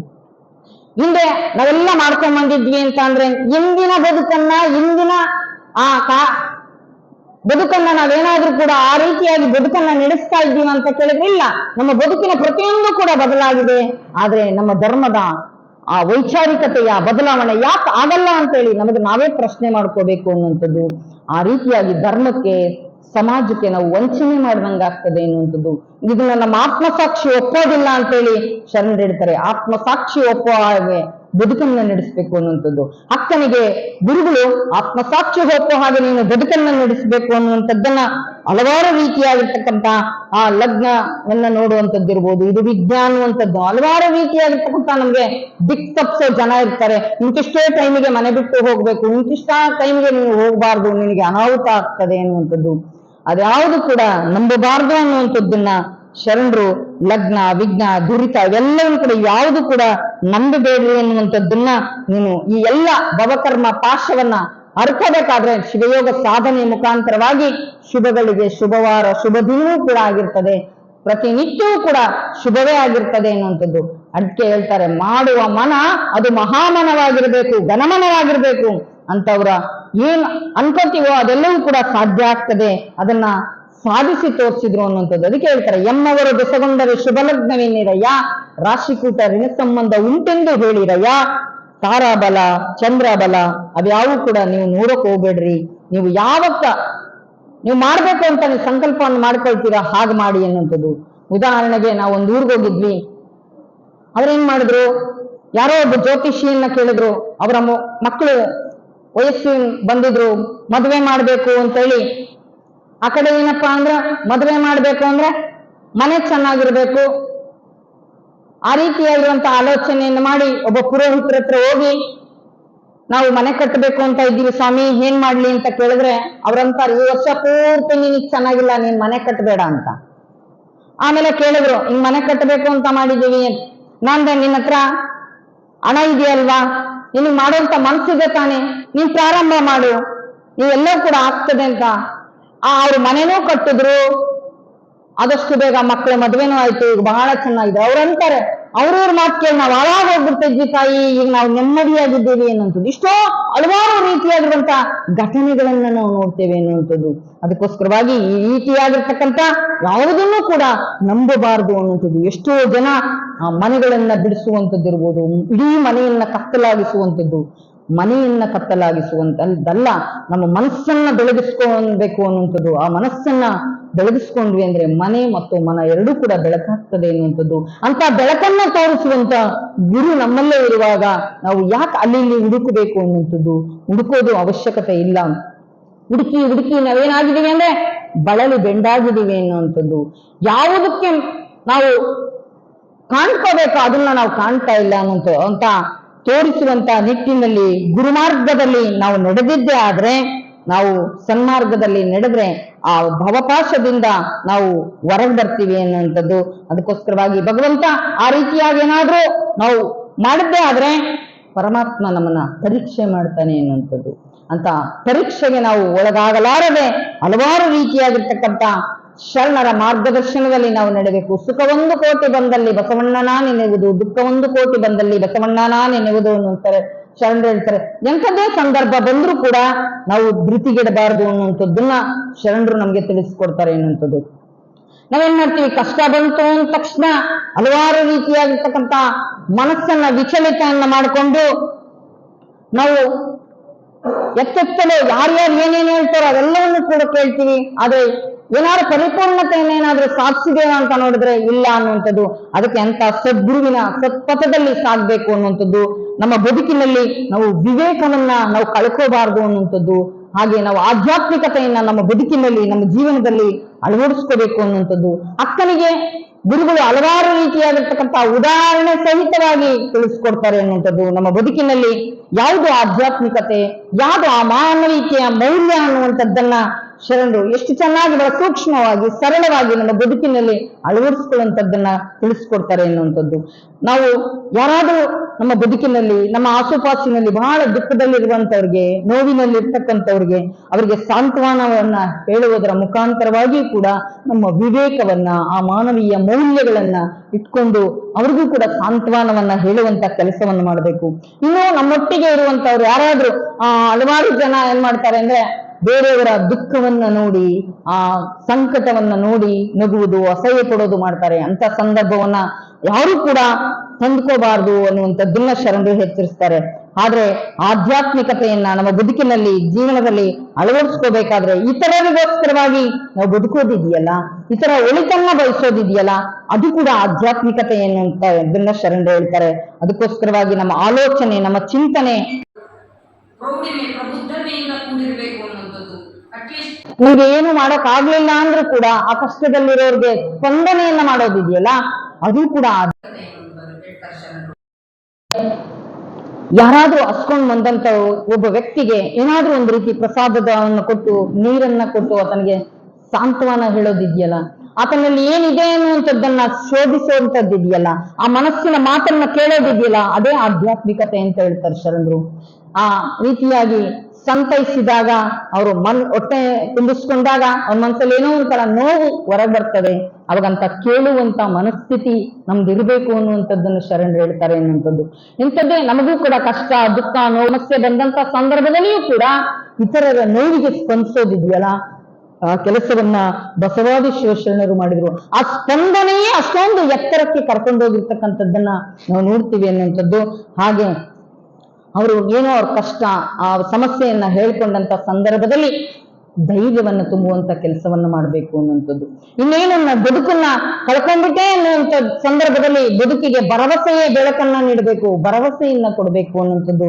ಆ ನಿಟ್ಟಿನಲ್ಲಿ ಏನೂ ಆಗಲ್ಲ, ಎಲ್ಲರಿಗೂ ಕೂಡ, ಯಾರಿಗೂ ಕೂಡ ಬಿಟ್ಟಿದ್ದಲ್ಲ ಕಷ್ಟ, ದುಃಖ, ನೋವು, ಸಮಸ್ಯೆ ಎಲ್ಲರ ಬದುಕಿನಲ್ಲಿ ಬರೋದೆ. ಅದನ್ನ ಪ್ರೀತಿಯಿಂದ ಸ್ವೀಕಾರ ಮಾಡಬೇಕು, ಅದನ್ನ ಧೈರ್ಯವಾಗಿ ನೀನು ಎದುರಿಸ್ಬೇಕು. ಅದೇ ಶಾಶ್ವತವಾಗಿ ನಿಲ್ಲೋದಿಲ್ಲ. ಮುಂದಿನ ದಿನ ನಿನಗೆ ಸುಖ, ಶಾಂತಿ, ಅದು ನೆಮ್ಮದಿ ನಿನ್ನ ಬದುಕಿನಲ್ಲಿ ನಿನಗೆ ದೊರಕುತ್ತದೆ ಅನ್ನುವಂತ ಧೈರ್ಯದ ಮಾತನ್ನ ಹೇಳಿದ್ರೆ ಸಾಕು, ನಾವು ಆಧ್ಯಾತ್ಮಿಕತೆಯ ಬೀಜವನ್ನೇ ಬಿತ್ತಿದಾಗ ಆಗ್ತದೆ. ಅಂತ ಸದ್ಗುಣಗಳಿಂದ ನಮ್ಮ ಬದುಕು ಜೀವನವನ್ನ ಶೃಂಗಾರವನ್ನಾಗಿ ಮಾಡ್ಕೋಬೇಕು ಅಂತ ಹೇಳ್ತಾರೆ ಶರಣರು. ಆ ರೀತಿಯಾಗಿರ್ತಕ್ಕಂಥ ಹಲವಾರು ರೀತಿಯಾಗಿರ್ತಕ್ಕಂಥ ಬದುಕಿನಲ್ಲಿ ನಮ್ಮೊಟ್ಟಿಗೆ ಹಲವಾರು ಜನ ಇದ್ದಾರೆ. ಆದ್ರೆ ಆ ಮನಸ್ಸಿಗೆ ಸ್ಪಂದಿಸುವಂತ ಹೃದಯಗಳು ಬೇಕಾಗಿದೆ ಎನ್ನುವಂಥದ್ದು. ಅಂತ ಸ್ಪಂದನೆಯನ್ನ ಇವತ್ತು ಹಪಾಪಿಸುವಂತವರು ದಿಕ್ತಪ್ಪಿ ಹೋಗ್ತಾ ಇದ್ದಾರೆ. ಅವರಿಗೆ ಸ್ವಲ್ಪ ಸ್ಪಂದನೆಯನ್ನ ಕೊಟ್ಟು ಸ್ಫೂರ್ತಿಯ ಮಾತುಗಳನ್ನ ಹಾಡಿದ್ರೆ ಅವರಲ್ಲೂ ಕೂಡ ಆಧ್ಯಾತ್ಮಿಕತೆ ಎನ್ನುವಂಥದ್ದು ಬರ್ತದೆ ಎನ್ನುವಂಥದ್ದು. ಹಾಗೆ ಹಲವಾರು ರೀತಿಯಾಗಿರ್ತಕ್ಕಂಥ ಧೈರ್ಯವನ್ನ ತುಂಬುವುದರ ಮುಖಾಂತರವಾಗಿ ನಾವು ಎಲ್ಲೋ ಒಂದ್ ರೀತಿ ಯಾರಿಗಾದ್ರೂ ಮಾಡಿದಂತ ದಾನ ಇರ್ಬೋದು, ದಾಸೋಹ ಇರ್ಬೋದು, ಅವರಿಗೆ ಕಷ್ಟಕ್ಕೆ ನೆರವಾದಂತ ಸಂದರ್ಭದಲ್ಲಿ ಭಗವಂತ ಎಂದೋ ಒಂದು ದಿನ ಅದನ್ನು ನಮಗೆ ಶ್ರೀರಕ್ಷೆಯಾಗಿ ಕಾಯ್ತದೆ ಅನ್ನುವಂಥದ್ದು. ಹಲವಾರು ರೀತಿಯಾಗಿ ಶರಣರು ಹೇಳ್ತಾರೆ, ಧರ್ಮವನ್ನೇನಾದ್ರೂ ನಾವು ರಕ್ಷಣೆಯನ್ನು ಮಾಡಿದ್ರೆ ನಮ್ಮನ್ನ ಖಂಡಿತ ಧರ್ಮ ರಕ್ಷಣೆ ಮಾಡ್ತದೆ ಅನ್ನುವಂಥದ್ದು. ಹಲವಾರು ರೀತಿಯಾಗಿರ್ತಕ್ಕಂಥ ಪೌರಾಣಿಕಗಳ ಕಥೆಗಳ ಉದಾಹರಣೆಗಳನ್ನ ಕೊಡ್ತಾರೆ ಅನ್ನುವಂಥದ್ದು. ಹಾಗೆ ದ್ರೌಪದಿ ಒಂದು ಉದಾಹರಣೆಯನ್ನ ಕೊಟ್ಟಂತ ಸಂದರ್ಭದಲ್ಲಿ ಆಕೆಯ ಪತಿಗಳು ಇದ್ರೂ ಕೂಡ ಆಕೆಗೆ ಎಲ್ಲೋ ಒಂದ್ ಕಡೆ ರಕ್ಷಣೆಯನ್ನ ಮಾಡಲ್ಲ ಅಂತ ಹೇಳ್ತಾರೆ. ಆದ್ರೆ ಧರ್ಮವನ್ನ ಆಕೆ ಏನ್ ಮಾಡಿದ್ಲೋ, ಆಕೆ ಮಾಡಿದಂತ ಆ ದಾನ ಆಕೆಯನ್ನ ರಕ್ಷಣೆ ಮಾಡ್ತು ಅಂತ ಹೇಳ್ತಾರೆ. ಹಾಗೆ ಮದುವೆಗಿಂತಲೂ ಕೂಡ ಮುಂಚೆ ಒಂದು ಸಲಿ ದುರ್ವಾಸ ಮುನಿಗಳು ಆ ಹೊಳೆಯಲ್ಲಿ ಸ್ನಾನ ಮಾಡುವಂತ ಸಂದರ್ಭದಲ್ಲಿ ದೂರದಿಂದ ಕಂಡಂತ ಆ ತಾಯಿ ಗುರುಗಳು ಅಲ್ಲಿ ಇದ್ದಾರೆ, ಅವರ ದರ್ಶನವನ್ನ ಪಡಿಬೇಕು ಅಂತೇಳಿ ಅಪೇಕ್ಷೆಯನ್ನ ಪಟ್ಟು ತನ್ನ ಸಖಿಯರೊಟ್ಟಿಗೆ ಬಂದು ಅಲ್ಲಿ ಆ ದಡದಲ್ಲಿ ನಿಂತ್ಕೊಳ್ತಾರೆ, ಗುರುಗಳನ್ನ ಕರೀತಾರೆ. ಗುರುಗಳೇ, ನಿಮ್ಮ ದರ್ಶನ ಆಶೀರ್ವಾದವನ್ನ ಪಡಿಬೇಕು ಅಂತ ಮಾಡಿದ್ದೀವಿ, ಬನ್ನಿ ಅಂತ ಹೇಳಿದಾಗ ಅವ್ರು ಹೇಳ್ತಾರೆ, ನಾನು ಬರುವಂತ ಪರಿಸ್ಥಿತಿಯಲ್ಲಿ ಇಲ್ಲ ಅಂತ.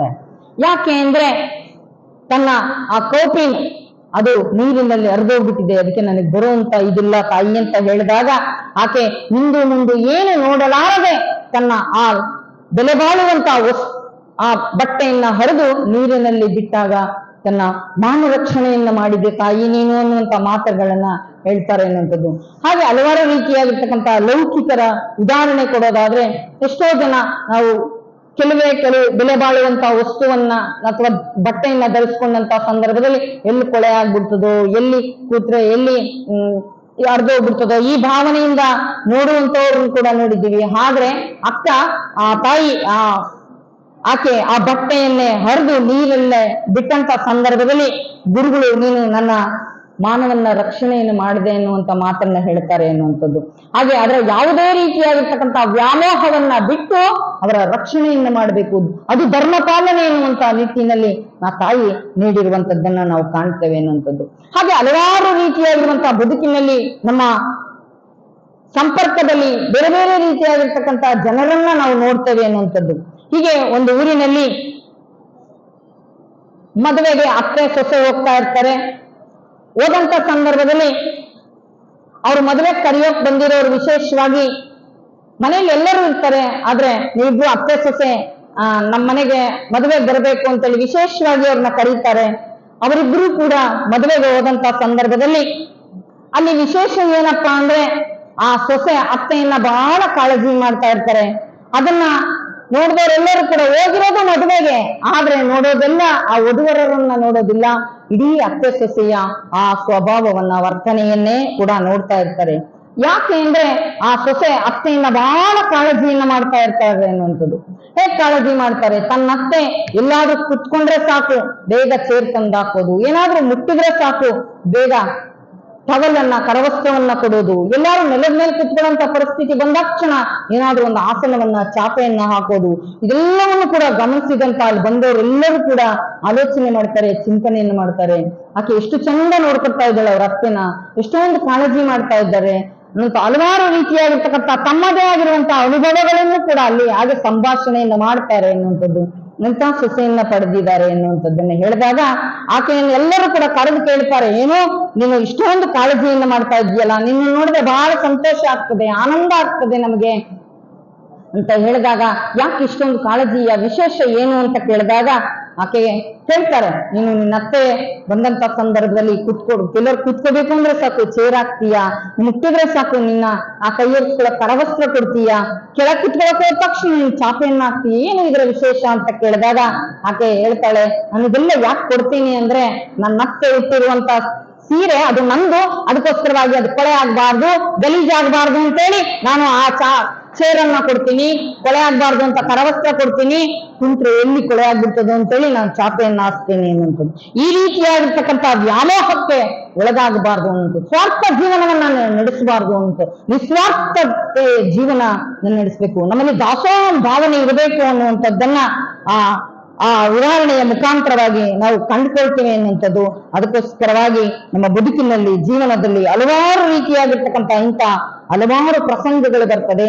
ಆ ಗುರುವಿಗೆ ಏನು ಆಕೆ ಆ ಬೆಲೆ ಬಾಳುವಂತ ವಸ್ತ್ರವನ್ನ ಹರಿದು ನೀರಿಗೆ ಬಿಟ್ಟಂತ ಸಂದರ್ಭದಲ್ಲಿ ಗುರುಗಳು ಹೇಳ್ತಾರೆ, ನೀನು ನನ್ನ ಮಾನವನ್ನ ಕಾಪಾಡಿದೀಯಾ, ಇಂಥದೇ ಒಂದು ಸಂದರ್ಭ ನಿನಗೆ ಬರ್ತದೆ ನೋಡಿ. ಅವರು ಗುರುವಿನ ಯೋಗಿಗಳ ತಪಸ್ವಿಗಳ ಮುಂದಾಲೋಚನೆ ಹೇಗಿದೆ ಅನ್ನುವಂಥದ್ದು. ಇಂಥದ್ದೇ ಒಂದು ನಿನಗೆ ಸಂದರ್ಭ ಬಂದಾಗ ನಿನಗೆ ಈ ಕೊಟ್ಟಿದ್ದಲ್ಲ ಈ ವಸ್ತ್ರವನ್ನ, ಬೆಲೆ ಬಾಳುವಂತ ವಸ್ತ್ರ ನಿನಗೆ ಇದು ಅಕ್ಷಯವಾಗ್ತದೆ ಎನ್ನುವಂತ ಮಾತನ್ನ ಹೇಳಿ ಗುರುಗಳು ಅಲ್ಲಿಂದ ತೆರಳುತ್ತಾರೆ ಅನ್ನುವಂಥದ್ದು. ಹಾಗೆ ಆ ರೀತಿಯಾಗಿರುವಂತಹ ಹಲವಾರು ರೀತಿಯಾಗಿರುವಂತಹ ಧರ್ಮ ಕಾರ್ಯವನ್ನ ನಾವು ಮಾಡಬೇಕು.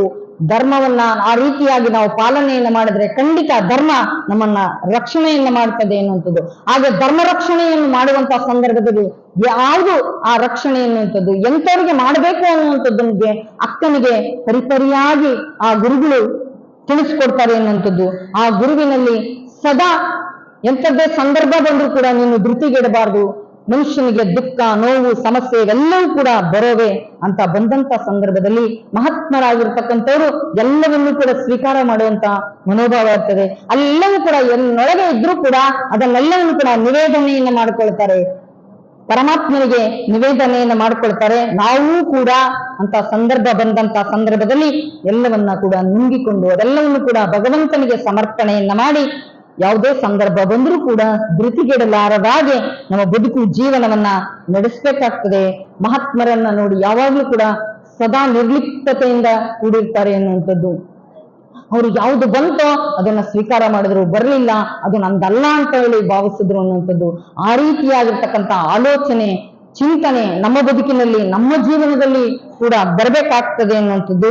ಶರಣರು ಸದಾ ಅಸನ್ಮುಖಿಗಳಾಗಿ ಎಂಥದ್ದೇ ನೋವು, ಕಷ್ಟ, ದುಃಖ ಬಂದ್ರೂ ಕೂಡ ಅದನ್ನ ಮರಿಬೇಕು ಅಂತ ಹೇಳ್ತಾರೆ. ಎಷ್ಟೋ ದಿನ, ಎಷ್ಟೋ ವರ್ಷಗಳ ಕಾಲ ಅದನ್ನ ಹಾಗೇ ಇಟ್ಕೊಂಡು ದ್ವೇಷವನ್ನ ಸಾಧಿಸ್ತೀವಿ, ಮಾತ್ಸರ್ಯದಿಂದ ನಾವು ವರ್ತಿಸ್ತೀವಿ ಅನ್ನುವಂಥದ್ದು. ಶರಣರು ಹೇಳ್ತಾರೆ ಅದೆಲ್ಲವನ್ನು ಕೂಡ ಮರಿಬೇಕು ಅನ್ನುವಂಥದ್ದು. ಆ ಮರೆತು ನಮ್ಮ ಬದುಕನ್ನ, ಆ ಚಿಂತೆಯನ್ನ, ಆ ದುಃಖವನ್ನ, ನೋವನ್ನ ಯಾವ ಮುಖಾಂತರವಾಗಿ ಬದಲಾಯಿಸ್ಕೋಬೇಕು ಅಂದ್ರೆ ಚಿಂತೆಯನ್ನ ಬಿಟ್ಟು ನಾವು ಚಿಂತನೆಯತ್ತ ಸಾಗ್ಬೇಕಾಗ್ತದೆ ಅನ್ನುವಂಥದ್ದು. ಯೋಚನೆ ಬಿಟ್ಟು ಯೋಜನೆಯತ್ತ ಸಾಗಬೇಕು ಅನ್ನುವಂಥದ್ದು. ಆ ನಿಟ್ಟಿನಲ್ಲಿ ನಾವು ಆಲೋಚನೆಯನ್ನ ಮಾಡಿದ್ದೆ ಆದ್ರೆ ಮಾನವನ ಮಹಾದೇವ ಆಗ್ತಾನೆ ಅನ್ನುವಂಥದ್ದು. ಕೆಲವೊಂದ್ಸಲ ಏನಾಗ್ತದೆ, ಶಿವಯೋಗಿಗಳು, ಸಂತರು ಮನಸ್ಸನ್ನ ನೋಡಿದ್ರೆ ಸಾಕು, ನಿನ್ ಮನಸ್ಸಲ್ಲೇನೋ ದುಃಖ ಇದೆ, ನಿನ್ ಮನಸ್ಸಲ್ಲೇನೋ ಆತಂಕ ಇದೆ ಅಂತೇಳಿ ಆ ಮುಖವನ್ನ ನೋಡಿ ಹೇಳುವಂಥದ್ದನ್ನ ನಾವು ನೋಡ್ತೇವೆ. ಹಾಗೆ ನಮ್ಮ ಮನುಷ್ಯನ ಮನಸ್ಸು ಹೇಗಪ್ಪ ಅಂದ್ರೆ ಕನ್ನಡಿ ಇದ್ದ ಹಾಗೆ ಆ ಮುಖ ಅನ್ನುವಂಥದ್ದು, ಅದರ ಮುಖಾಂತರವಾಗಿ ಅದು ಲವಲವಿಕೆಯಿಂದ ಇರಬೇಕು ಅನ್ನುವಂಥದ್ದು. ಹಲವಾರು ಜನ ಶರಣರು ಎಂಥದ್ದೇ ಸಂದರ್ಭ ಬಂದ್ರೂ ಕೂಡ ಧೃತಿಗೆಡಬಾರ್ದು.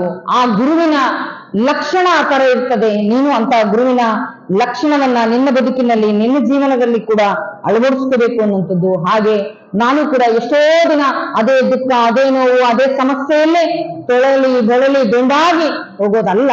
ನಾನು ಗುರುಮುಖೇನ ಆ ಜ್ಞಾನವನ್ನ, ಅನುಭವವನ್ನ ಪಡ್ಕೊಂಡು ಸನ್ಮಾರ್ಗದಲ್ಲಿ ನಡೆದು ದೀಕ್ಷೆಯನ್ನ ಪಡ್ಕೋಬೇಕು. ಎಷ್ಟೋ ಜನ ದೀಕ್ಷೆಯನ್ನ ಪಡ್ಕೊಂಡಂತವ್ರು ಏನ್ ಮಾಡ್ತಾರೆ, ದೀಕ್ಷೆ ತಗೊಂಡಿದ್ದೀನಿ ಆದ್ರೆ ಏನು ಪರಿಣಾಮ ಆಗಿಲ್ಲ ಅಂತ ಅಂದ್ರೆ ಹೇಗೆ? ಆ ಗುರುವಿನ ಮಾರ್ಗದಲ್ಲಿ, ಆ ಸನ್ಮಾರ್ಗದಲ್ಲಿ ನಡೆದು ಸತ್ಸಂಗದಲ್ಲಿ ಭಾಗಿಯಾಗಬೇಕು. ಉದಾಹರಣೆ, ನಮ್ಮ ಮಕ್ಕಳನ್ನ ಶಾಲೆಗೆ ಹಚ್ತೀವಿ ಅಲ್ವಾ, ಶಾಲೆಗೆ ಸೇರಿಸ್ಬಿಟ್ಟು ಬಂದ್ಬಿಟ್ಟು ನಮ್ಮ ಮಗು ಅಕ್ಷರಾಭ್ಯಾಸನೇ ಮಾಡ್ತಾ ಇಲ್ಲ ಅಂದ್ರೆ ಹೇಗೆ? ಅಕ್ಷರಾಭ್ಯಾಸವನ್ನ ಮಾಡಿಸ್ಬೇಕಲ್ವೇ? ಹಾಗೆ ಒಂದು ದಿನ, ಎರಡು ದಿನ ಶಾಲೆ ಕಳಿಸಿದ್ರೆ ಆಯ್ತಾ? ಇಲ್ಲ, ಪ್ರತಿನಿತ್ಯವೂ ಕೂಡ ಹೇಗೆ ಶಾಲೆಗೆ ಕಳಿಸ್ತೀವೋ ಹಾಗೆ ಪ್ರತಿನಿತ್ಯವೂ ಕೂಡ ನಾವು ಶಿವಯೋಗ ಸಾಧನೆಯನ್ನ ಮಾಡಬೇಕಾಗ್ತದೆ. ಪ್ರತಿನಿತ್ಯವೂ ಕೂಡ ಆ ಧರ್ಮದ ಆಚರಣೆಯನ್ನ ಮಾಡಬೇಕು ಅಂತೇಳಿ ಶರಣರು ಹೇಳ್ತಾರೆ. ಆ ಧರ್ಮದ ಆಚರಣೆಯನ್ನ ನಾವು ಮಾಡಿದ್ದೇ ಆದ್ರೆ ನಿಜ ಮುಕ್ತಿ, ನಿಜ ಪದವಿಯನ್ನ ಪಡಿತೇವೆ ಅನ್ನುವಂಥದ್ದು. ಆ ನಿಟ್ಟಿನಲ್ಲಿ ಶರಣರು ನಂಬಿಕೆ, ವಿಶ್ವಾಸವನ್ನ ಇಡಬೇಕು ಅನ್ನುವಂಥದ್ದು. ಅಂತ ನಂಬಿಕೆ, ವಿಶ್ವಾಸವನ್ನ ಇಡಲಾರದೆ ಇದ್ರೆ ಹೇಳ್ತಾರೆ, ನಂಬರು ನಚ್ಚರು ಬರದೆ ಕರೆಯುವವರು ಲೋಕದ ಮನುಜರು ಅನ್ನುವಂಥದ್ದನ್ನ ಶರಣರು ಹೇಳ್ತಾರೆ. ಅಂತ ನಂಬಿಕೆಯ, ವಿಶ್ವಾಸದಿಂದ ನಾವು ಬದುಕನ್ನ ನಡೆಸಬೇಕೇ ವಿನಃ ತಲ್ಲಣಕ್ಕೆ, ಆತಂಕಕ್ಕೆ ನಾವು ಒಳಗಾಗಿ ಬದುಕಬಾರದು ಅನ್ನುವಂಥದ್ದು. ಗುರುವಿನ ಸಾನ್ನಿಧ್ಯದಲ್ಲಿ ಇದ್ವಿ ಅಂತ ಅಂದ್ರೆ, ಆ ಗುರುವಿನ ಆಧ್ಯಾತ್ಮಿಕತೆಯನ್ನ ನಾವು ಕರಗತ ಮಾಡ್ಕೊಂಡ್ವಿ ಅಂದ್ರೆ, ಆ ಆಧ್ಯಾತ್ಮಿಕತೆಯ ಜ್ಞಾನವನ್ನ ಸಮರ್ಪಣವಾಗಿ ನಮ್ಮ ಅಳವಡಿಸ್ಕೊಂಡ್ವಿ ಅಂದ್ರೆ ನಾವು ಯಾರಿಗೂ ಯಾವುದಕ್ಕೂ ಅಂಜಬೇಕಾಗಿಲ್ಲ ಅನ್ನುವಂಥದ್ದನ್ನ ಶರಣರು ಹೇಳ್ತಾರೆ ಅನ್ನುವಂಥದ್ದು. ಹಾಗೆ ಹಲವಾರು ರೀತಿಯಾಗಿರ್ತಕ್ಕಂಥ ಜನರ ಮಧ್ಯೆ ಇರುವಂತಹ ಸಂದರ್ಭದಲ್ಲಿ ನಮ್ಗೆ ಹಲವಾರು ರೀತಿಯಾಗಿರುವಂತವ್ರು, ನಾವು ಬದಲಾವಣೆ ಆಗಂತದ್ದನ್ನ ಗುರುತಿಸಿ ನಮ್ಮನ್ನ ಅನ್ನೋದು ಸಹಜವೇ ಅಲ್ವಾ? ಅಂತ ಸಂದರ್ಭದಲ್ಲಿ ಯಾವುದಕ್ಕೂ ಕೂಡ ತಲೆ ಕೆಡಿಸ್ಕೋಬಾರ್ದು ಅನ್ನುವಂಥದ್ದಕ್ಕೆ ಬಸವಣ್ಣನವರ ಅಕ್ಕ ತಮ್ಮ ತಮ್ಮನಿಗೆ ಮೊದಲಿಂದ ಕೊನೆ ತನಕ ಇದ್ದು ಎಂತ ಮಾರ್ಗದರ್ಶನವನ್ನ ಮಾಡ್ತಾರೆ, ಎಂತ ಸೂಚನೆ ಸಲಹೆಗಳನ್ನ ಕೊಡ್ತಾರೆ. ಇವತ್ತು ಅಂತ ಶರಣರ, ಸಂತರ ಆದರ್ಶವನ್ನ ನಮ್ಮ ಬದುಕಿನಲ್ಲಿ, ಜೀವನದಲ್ಲಿ ಅಳವಡಿಸ್ಕೋಬೇಕು. ಆ ತಾಯಿ ಬಸವಣ್ಣನವರು ಬಾಲ್ಯದಲ್ಲಿ ತಾನು ಮನೆ ಬಿಟ್ಟು ಹೋಗ್ತೇವಂತ ಸಂದರ್ಭದಲ್ಲಿ ತನ್ನ ತಮ್ಮನಿಗೆ ಬದುಕಿನಲ್ಲಿ ಭರವಸೆಯ ಬೆಳಕನ್ನ ಮೂಡಿಸ್ತಾರೆ. ಬೇರೆ ಯಾರಾದ್ರೂ ಆಗಿದ್ರೆ, ಅಯ್ಯೋ ಮನೆ ಬಿಟ್ಟು ಹೋಗೋದು ಬೇಡ, ತುಂಬಾ ಕಷ್ಟ ಆಗ್ತದೆ, ಹಲವಾರು ರೀತಿಯಾಗಿರ್ತಕ್ಕಂಥ ಆ ಮಗುವನ್ನ ಕುಗ್ಗಿಸುವಂತ ಕ್ರಿಯೆಗೆ ಒಳಪಡಿಸ್ತಾ ಇದ್ರು. ಆದ್ರೆ ತನ್ನಕ್ಕ ಮಹಿಳೆಯರ ಉದ್ಧಾರಕ್ಕೋಸ್ಕರವಾಗಿ, ಸ್ತ್ರೀ ಸಮಾನತೆಗೋಸ್ಕರವಾಗಿ ಬಸವಣ್ಣ ಎಲ್ಲ ಸಮಾನತೆಯ ಗೋಸ್ಕರವಾಗಿ ಮನೆ ಬಿಟ್ಟು ಬರುವಂತ ಸಂದರ್ಭದಲ್ಲಿ ಎಷ್ಟೋ ಜನ ನಾವು ಕಷ್ಟದಲ್ಲಿದ್ದಾಗ ನಮ್ಗೆ ಸ್ಪಂದಿಸೋದೇ ಇಲ್ಲ ಅನ್ನುವಂಥದ್ದು. ಅಟ್ಲೀಸ್ಟ್ ಏನು ಮಾಡೋದು ಬೇಡ, ನಾವು ಇದ್ದೀವಿ ಅನ್ನುವಂತ ಭರವಸೆಯನ್ನಾದ್ರೂ ಮೂಡಿಸ್ಬೇಕಲ್ವಾ? ಅಂತ ಸಂದರ್ಭದಲ್ಲಿ ಯಾರು ಕೂಡ ಬಸವಣ್ಣನ ಜೊತೆ ಇರ್ಲಾರ್ದಾಗ ಇದ್ದಂತ ಸಂದರ್ಭದಲ್ಲಿ ಅವರ ಅಕ್ಕ ಮಹಾಬಲಾಂಬಿಕೆ ಅಡದ ತಾಯಿ ಆಗಿದ್ರು ಕೂಡ ಬಸವಣ್ಣನವರಿಗೆ ಪಡೆದ ತಾಯಿಯಾಗಿ ತಾಯಿಯಂತೆ ಆ ತಮ್ಮನನ್ನ ಪಾಲನೆ ಪೋಷಣೆಯನ್ನು ಮಾಡಿ ಹಲವಾರು ರೀತಿಯಾಗಿರ್ತಕ್ಕಂಥ ಮಾರ್ಗದರ್ಶನ ಮಾಡಿ ಧೈರ್ಯವನ್ನು ತುಂಬೋ ಕೆಲಸ ಇದೆಯಲ್ಲ, ಇದು ಆಧ್ಯಾತ್ಮಿಕತೆಗೆ ಬಿಟ್ಟು ಮತ್ತಿನ್ಯಾರಿಗೂ ಕೂಡ ಸಾಧ್ಯ ಇಲ್ಲ ಅನ್ನುವಂಥದ್ದು. ಆ ತಾಯಿ ಹೇಳ್ತಾನೆ, ಎಂಥದ್ದೇ ಸಂದರ್ಭ ಬಂದ್ರೂ ಕೂಡ ನೀನು ಧೃತಿಗೆಡಬೇಡ, ಮುಂದಿಟ್ಟ ಹೆಜ್ಜೆಯನ್ನ ಹಿಂದಿಡಬೇಡ ಅನ್ನುವಂತ ಮಾತನ್ನ ಹೇಳುವಂತ ಸಂದರ್ಭದಲ್ಲಿ ಹೇಳ್ತಾರೆ, ಮನದೊಡೆಯ ಮಹಾದೇವ ಮನವ ನೋಡಿ ಹನೆಂದು ಮನುಜರ ಕೈಯಿಂದ ಒಂದೊಂದು ನುಡಿಸುವನು, ಇದಕ್ಕೆ ಕಾತರಿಸದಿರು ಮನವೇ ಕಳವಳಿಸದಿರು ತನವೇ, ಬಸವಣ್ಣ ಪ್ರಿಯ ಚೆನ್ನ ಸಂಗಯ್ಯ ಬೆಟ್ಟದನಿತ ಪರಾಧವನೊಂದು ಗೊಟ್ಟಿನಲ್ಲಿ ತೊಡೆಯುವನು. ಈ ವಚನವನ್ನ ನಮ್ಗೆ ಯಾರಿಗೂ ಭಯ ಅನ್ಸುತ್ತೆ, ಆತಂಕ ಅನ್ಸುತ್ತೆ, ಅವರಂದ್ರು ಇವರಂದ್ರು ತುಂಬಾ ಯೋಚನೆ ಮಾಡೋರು ಪ್ರತಿನಿತ್ಯವೂ ಕೂಡ ಈ ವಚನವನ್ನ ಸುಮ್ಮನೆ ಆತ್ಮಾವಲೋಕನ ಮಾಡ್ಕೊಂಡ್ರೆ ಸಾಕು ಅಂತ ಶಕ್ತಿ ಆಧ್ಯಾತ್ಮಿಕತೆಯಲ್ಲಿ ಇದೆ ಎನ್ನುವಂಥದ್ದು ನಮಗೆ ಗೊತ್ತಾಗ್ತದೆ ಎನ್ನುವಂಥದ್ದು, ನಮಗೆ ಅರಿವು ಮೂಡಿಸ್ತದೆ ಎನ್ನುವಂಥದ್ದು. ಅದಕ್ಕೆ ಶರಣರು ನೀನರಿವೇ ನಿನಗೆ ಗುರು ಅಂತ ಹೇಳಿದ್ರು ಅಂತ ನನ್ನಲ್ಲಿರುವಂತ ಅರಿವನ್ನ ಜಾಗೃತ ಮಾಡೋದಕ್ಕೋಸ್ಕರವಾಗಿ ಹಲವಾರು ಜನ ಶರಣರ ಬದುಕು ಜೀವನವನ್ನ ಆದರ್ಶವಾಗಿ ಇಟ್ಕೋಬೇಕು. ಹೇಳ್ತಾರೆ, ಮನದೊಡೆಯ ಮಹಾದೇವ ಮನವ ನೋಡಿ ಹನಿಂದು ಮನುಜರ ಕೈಯಿಂದ ಒಂದನ್ನು ನುಡಿಸುವನು. ಮನಸ್ಸಿನ ಒಡೆಯನಾಗಿರ್ತಕ್ಕಂಥ ಪರಮಾತ್ಮ ನಾನು ಹೇಗಿದ್ದೀನಿ ಎನ್ನುವಂಥದ್ದನ್ನ ನಾನು ಪರೀಕ್ಷೆಯನ್ನ ಮಾಡ್ತಾನೆ. ಹೇಗೆ ಪರೀಕ್ಷೆಯನ್ನ ಮಾಡ್ತಾನೆ? ಒಂದ್ ಕಡೆ ಹೇಳ್ತಾರೆ ನೋಡಿ ಶರಣರು, ತನುವನ್ನಲ್ಲಾಡಿಸಿ ನೋಡುವೆ ನೀನು, ಮನವನ್ನಲ್ಲಾಡಿಸಿ ನೋಡುವೆ ನೀನು, ಧನವನ್ನಲ್ಲಾಡಿಸಿ ನೋಡುವೆ ನೀನು, ಭಕ್ತಿ ಕಂಪಿತ ನಮ್ಮ ಕೂಡಲ ಸಂಗಮ ದೇವ. ಎಂಥದ್ದೇ ಸಂದರ್ಭ ಬಂದ್ರೂ ಕೂಡ, ಯಾರೇನ್ ಹೇಳಿದ್ರು ಕೂಡ, ಯಾರೇನ್ ಅಂದ್ರೂ ಕೂಡ ನಾ ತಲೆನೇ ಕೆಡಿಸ್ಕೊಳ್ಳಲ್ಲ ಅಂತ ಹೇಳ್ತಾರೆ. ಆ ರೀತಿಯಾಗಿರುವಂತ ಸಂದರ್ಭದಲ್ಲಿ ಅವ್ರು ಹೇಳ್ತಾರೆ ಬಸವಣ್ಣವ್ರಿಗೆ, ನೀನು ಯಾವುದಕ್ಕೂ ಕೂಡ ಕಳವಳ ಪಡಬೇಡ, ನೀನು ಆತಂಕ ಪಡಬೇಡ, ನೀನು ಮಾಡುವಂತ ಕೆಲಸವನ್ನ ಧೈರ್ಯವಾಗಿ ಮಾಡು ಅಂತ ಸಂದರ್ಭ ಬಂದ್ರೆ ಯಾವುದನ್ನು ಕೂಡ ಮನಸ್ಸಿನ ಮೇಲೆ ನಿಲ್ಲಿಸ್ಕೋಬೇಡ ಅನ್ನುವಂತ ಮಾತಾಡ್ತಾರೆ. ಇವತ್ತು ನಾವು ಎಷ್ಟೋ ನೋವಿನ ಘಟನೆಗಳನ್ನ, ಯಾರ್ಯಾರು ಅಂದಂತ ಮಾತುಗಳನ್ನ ತುಂಬಾ ಮನಸ್ಸಲ್ಲೇ ಇಟ್ಕೊಂಡು ನಾವು ತುಂಬಾ ಕೊರಗಿ ಎಷ್ಟೋ ಜನ ಪ್ರಾಣವನ್ನೇ ಕಳ್ಕೊಂಡಿರೋದನ್ನ ನೋಡ್ತೀವಿ. ಆದ್ರೆ ವ್ಯಕ್ತಿಗಳನ್ನ ಆ ದ್ವೇಷ ಅಸೂಯೆ ಮಾತ್ಸರ್ಯಗಳನ್ನ ಮನಸ್ಸಲ್ಲಿ ಇಟ್ಕೊಂಡ್ಲಾರದೆ ಅಂತ ಜಾಗದಲ್ಲಿ ಭಗವಂತನ ವಾಸಸ್ಥಾನವಾಗಿರ್ತಕ್ಕಂಥ ಹೃದಯ ಕಮಲದಲ್ಲಿ ಭಗವಂತನನ್ನ ಇಟ್ಕೋಬೇಕು ಅನ್ನುವಂಥದ್ದು. ಅಂತ ಸಂದರ್ಭ ಏನಾದ್ರು ಬಂದಂತ ಸಂದರ್ಭದಲ್ಲಿ ನೀನ್ ಏನ್ ಮಾಡ್ಬೇಕು ಅಂದ್ರೆ, ಮೈ ಮೇಲೆ ಧೂಳು ಬಿದ್ದಾಗ ನೀನ್ ಕೊಡ್ಕೊಂಡು ಹೋಗ್ತೀಯೋ ಹಾಗೆ ಅದನ್ನ ಸರಿಸಿ ಹೋಗ್ಬೇಕು. ನಡೆಯುವಂತ ಹಾದಿಯಲ್ಲಿ ಹಲವಾರು ಕಲ್ಲು ಮುಳ್ಳು ಕಡ್ಡಿ ಕಸ ಎಲ್ಲ ಇರ್ತದೆ, ಹಾಗಂತ ನಾವು ಆ ದಾರಿ ಬಿಟ್ಟು ಹೋಗಬಾರ್ದು, ಅದನ್ನೇ ಸರಿಸಿ ಹೋಗುವಂತ ಪ್ರಯತ್ನವನ್ನ ಮಾಡಬೇಕು. ನಾವು ಆಧ್ಯಾತ್ಮಿಕತೆಯ ಸತ್ಪಥದಲ್ಲಿ ಸಾಗುವಂತ ಸಂದರ್ಭದಲ್ಲಿ ಹಲವಾರು ರೀತಿಯಾಗಿರ್ತಕ್ಕಂಥ ಜನರ ಮಧ್ಯೆ ಇರೋದ್ರಿಂದ ನಮಗೆ ಅನ್ನೋರು ಆಡೋರು ಇರ್ತಾರೆ, ಹೇಳೋರು ಇರ್ತಾರೆ. ನಮ್ಗೆ ಎಲ್ಲವನ್ನೂ ಕೂಡ ಬದುಕಿನ ಪಾಠ ಅಂತೇಳಿ, ಬದುಕಿನ ಮೌಲ್ಯ ಅಂತೇಳಿ ಅದನ್ನ ಸ್ವೀಕಾರ ಮಾಡ್ತಾ ಹೋದ್ರೆ ನಮ್ಗೆ ಬದುಕು ಎನ್ನುವಂಥದ್ದು ಪಾಠ ಕಲಿಸ್ತದೆ ಎನ್ನುವಂಥದ್ದು. ಅಕ್ಕನಿಗೆ ಎರಡು ರೀತಿಯಾಗಿರ್ತಕ್ಕಂಥ ಪಾಠವನ್ನ ಗುರುಗಳು ಕಳಿಸ್ತಾರೆ ಎನ್ನುವಂಥದ್ದು. ಆಧ್ಯಾತ್ಮಿಕತೆಯ ಜೊತೆಗೆ ಆಧ್ಯಾತ್ಮಿಕತೆ ನನ್ನ ಜ್ಞಾನಕ್ಕೋಸ್ಕರವಾಗಿ ಆದ್ರೆ ಆ ಬದುಕಿನ ಮೌಲ್ಯ ಅನ್ನುವಂಥದ್ದು ಇದೆಯಲ್ಲ, ಸಮಾಜ ಕಲಿಸೋ ಪಾಠ ಇದೆಯಲ್ಲ, ಅದು ತುಂಬಾ ಪರಿಣಾಮಕಾರಿಯಾಗಿರ್ತದೆ.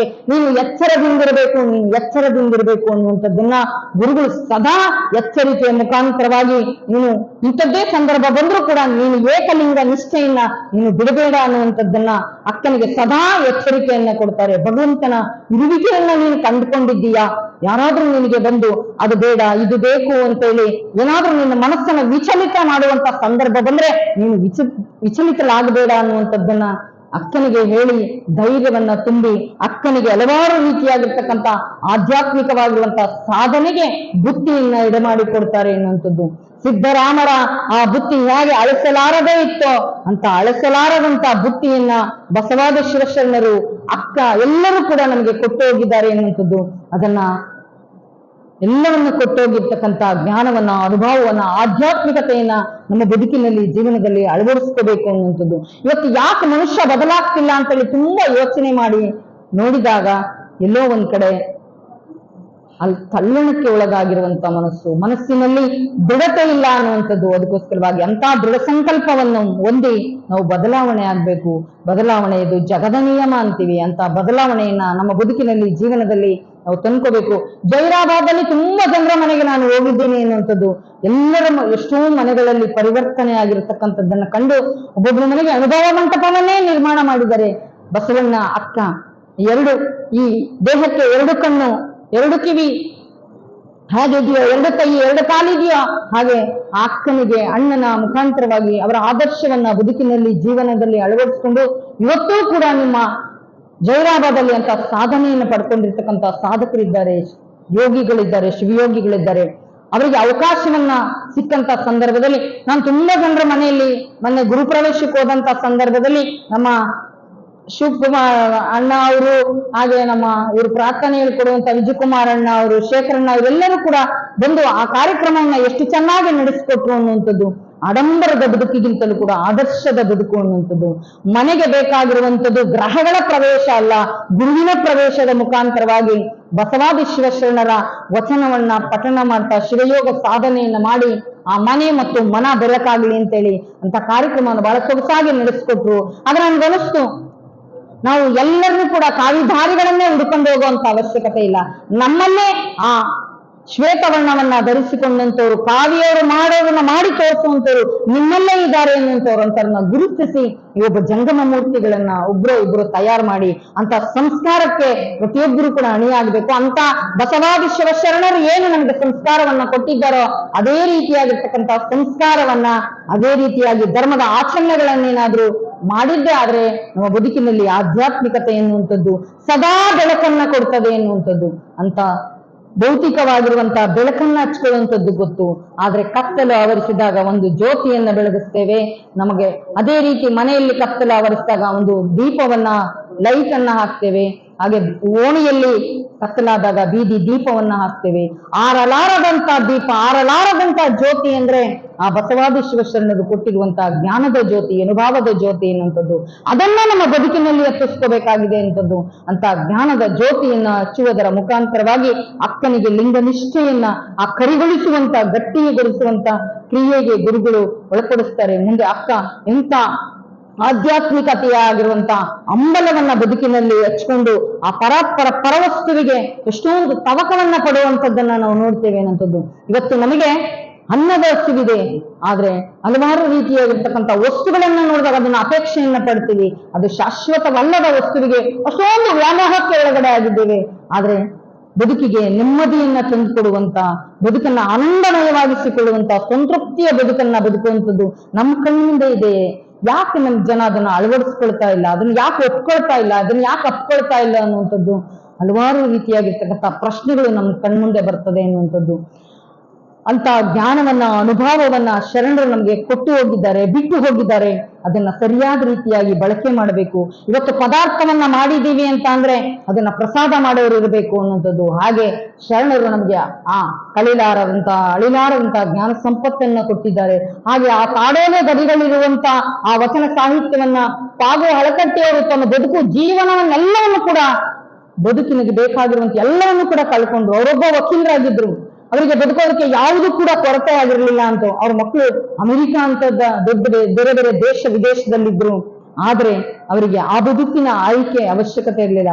ಶಾಶ್ವತವಾಗಿರುವಂತದ್ದನ್ನ ನಾನು ಈ ಸಮಾಜದಲ್ಲಿ ಎಲ್ಲ ಪಡ್ಕೊಂಡಿದ್ದೀನಿ, ನಾನು ಈ ಸಮಾಜಕ್ಕೆ ಏನಾದ್ರು ಕೊಡ್ಬೇಕು ಅನ್ನುವಂತ ಉದ್ದೇಶದಿಂದ ಮನೆ ಮನೆಗೆ ಹೋಗಿ ಆ ತಾಡೋಲೆಗರಿಗಳನ್ನ, ಜಗಲಿ ಮೇಲಿಟ್ಟಂತವು, ಮಠಗಳಲ್ಲಿಟ್ಟಂತ ಆ ತಾಡೋಲೆಗರಿಗಳನ್ನೆಲ್ಲವನ್ನು ಕೂಡ ಸಂಗ್ರಹವನ್ನು ಮಾಡಿ ಆ ವಚನ ಸಾಹಿತ್ಯಕ್ಕೋಸ್ಕರವಾಗಿ ಇಡೀ ಬದುಕನ್ನೇ, ಎಲ್ಲವನ್ನು ಕೂಡ ಬದುಕಿಗೆ ಆ ಬೇಕಾಗಿರುವಂತಹ ನೆರವಾಗಿರುವಂತಹ ಎಲ್ಲವನ್ನು ಕೂಡ ಕಳ್ಕೊಳ್ತಾರೆ.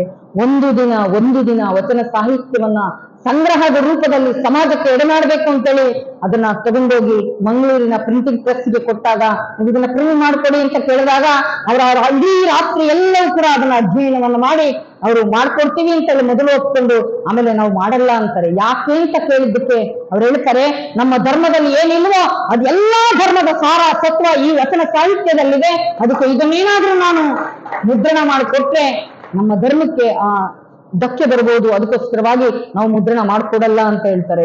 ಅದಕ್ಕೋಸ್ಕರವಾಗಿ ತಮ್ಮ ಇಡೀ ಮನೆಯನ್ನ, ತನ್ನಲ್ಲಿರ್ತಕ್ಕಂಥ ಆ ಭೌತಿಕವಾಗಿರುವಂತಹ ಸಂಪತ್ತು ಎಲ್ಲವನ್ನು ಕೂಡ ಕಳ್ಕೊಂಡು ವಚನ ಸಾಹಿತ್ಯಕ್ಕೋಸ್ಕರವಾಗಿ ತನ್ನ ಬದುಕು ಜೀವನವನ್ನೇ ಮುಡಿಪಾಗಿತ್ತು. ಇವತ್ತು ಅಂತ ಸ್ಮರಣೀಯ ವ್ಯಕ್ತಿ. ಅದಕ್ಕೆ ನಾವು ಆಗಾಗ ಹೇಳ್ತಾ ಇರ್ತೀವಿ, ಮನುಷ್ಯನ ಕಾಯ ಇಲ್ಲ ಅಂದ್ರೂ ಕೂಡ ಮಾಡಿದಂತ ಕಾರ್ಯ ಉಳಿಬೇಕು ಅನ್ನುವಂಥದ್ದು.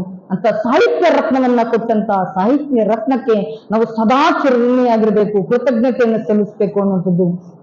ಅವರ ಆದರ್ಶವನ್ನ ನೋಡಿ ಹರ್ಡೇಕರ್ ಮಂಜಪ್ಪನಂತವರು ಬದಲಾವಣೆ ಆದ್ರು. ಎಷ್ಟೋ ಜನ ಬದಲಾವಣೆಯನ್ನ ಕಂಡ್ರು, ಬದುಕು ಜೀವನವನ್ನ ಸಾರ್ಥಕ ಮಾಡಿಕೊಂಡ್ರು ಅನ್ನುವಂಥದ್ದು. ಇವತ್ತು ನಮ್ಮ ಕೈಗೆ ವಚನ ಸಾಹಿತ್ಯ ಸಿಕ್ಕಿದೆ ಅಂದ್ರೆ ಹಾಗೂ ಅಳಕಟ್ಟಿಯವರ ಶ್ರಮದ ಪ್ರತಿಫಲ ಅನ್ನುವಂಥದ್ದು. ಆ ಎಲ್ಲವನ್ನು ಕೂಡ ಕೊಟ್ಟು ಹೋಗಿರುವಂತ ಬಸವಾದಿ ಶಿವಶರಣರಿಗೆ ಸದಾ ಕೃತಜ್ಞತೆಯನ್ನ ಸಲ್ಲಿಸ್ಬೇಕಪ್ಪ ಅಂದ್ರೆ ನಾವು ಏನ್ ಮಾಡ್ಬೇಕಪ್ಪ ಅಂದ್ರೆ ಅವರು ಕೊಟ್ಟಂತ ಧರ್ಮದ ಪಾಲನೆಯನ್ನ ಪೋಷಣೆಯನ್ನು ಮಾಡ್ಬೇಕು.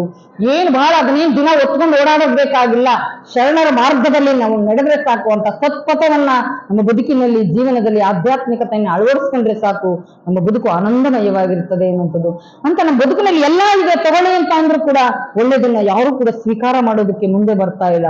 ಅದಕ್ಕೋಸ್ಕರವಾಗಿ ಅದನ್ನ ನೀವೆಲ್ಲರೂ ಕೂಡ ಕಾಯ ವಾಚ ಮನಸ್ಸ ಒಪ್ಪಿಕೊಂಡು ಧರ್ಮ ಪಾಲನೆಯನ್ನ ಮಾಡ್ರಿ. ಧರ್ಮವನ್ನ ಉಳಿಸ್ಬೇಕು, ಧರ್ಮವನ್ನ ರಕ್ಷಣೆ ನಾವೇನಾದ್ರೂ ಮಾಡಿದ್ರೆ ಧರ್ಮ ಸದಾ ನಮ್ಮನ್ನ ರಕ್ಷಣೆ ಮಾಡ್ತದೆ. ಹಲವಾರು ರೀತಿಯಾಗಿರ್ತಕ್ಕಂಥ ಬದುಕಿನಲ್ಲಿ ಘಟನೆಗಳು ಸಂಭವಿಸಿದಾಗ ಸಂಕಲ್ಪ ಮಾತ್ರದಲ್ಲಿ ಎಲ್ಲವೂ ಕೂಡ ಸಿದ್ಧಿಯಾಗ್ತದೆ ಅನ್ನುವಂಥದ್ದು. ಅದಕ್ಕೋಸ್ಕರವಾಗಿ ಅಂತ ಸಾಧನೆಯ ಹಾದಿಯಲ್ಲಿ ನೀವು ನಡೀರಿ, ನಿಮ್ಮ ಬದುಕು ಜೀವನ ಅದು ಹಸನಾಗ್ತದೆ. ಅಂತ ಹಸನಾಗಿಸಿಕೊಳ್ಳುವಂತ ಬದುಕನ್ನ ಶರಣರು ಒಪ್ಪಿಕೊಂಡ್ರು ಎಂದು. ಯಾಕೆ ಈ ಮಾತನ್ನ ಈ ರೀತಿಯಾಗಿರ್ತಕ್ಕಂಥ ವಿಶೇಷವಾಗಿರ್ತಕ್ಕಂಥ ಬದುಕಿನ ಮೌಲ್ಯವನ್ನ ನಾವು ಯಾಕೆ ಕಟ್ಕೋಬೇಕಪ್ಪ ಅಂದ್ರೆ ನಮ್ಮ ಬದುಕನ್ನ ಹಸನಾಗಿಸ್ಕೋಬೇಕು ಅನ್ನುವಂಥದ್ದು. ನಾನು ಅದೇ ಪದೇ ಯಾಕೆ ಈ ಮಾತನ್ನು ಹೇಳ್ತೀನಪ್ಪ ಅಂದ್ರೆ ನಾವು ಬದಲಾಗಬೇಕು ಅನ್ನುವಂತ ನಿಟ್ಟಿನಲ್ಲಿ ಪರಿವರ್ತನೆ ಆಗ್ರಿ, ಬದಲಾಗ್ರಿ ಅನ್ನುವಂಥದ್ದು. ನಿಮ್ಮಲ್ಲಿ ಎಷ್ಟೋ ಜನ ಬದಲಾಗಿದ್ದೀರಾ ಅನ್ನುವಂಥದ್ದು. ಬೇರೆದನ್ನ ನೋಡಿ ಬದಲಾಗೋದಕ್ಕೆ ಇಷ್ಟಪಡ್ತೀರಾ, ಆದ್ರೆ ಆಧ್ಯಾತ್ಮಿಕತೆಗೆ ಬದಲಾಗಬೇಕು ಅನ್ನುವಂಥದ್ದು, ಪರಿವರ್ತನೆ ಆಗ್ಬೇಕು ಅನ್ನುವಂಥದ್ದು.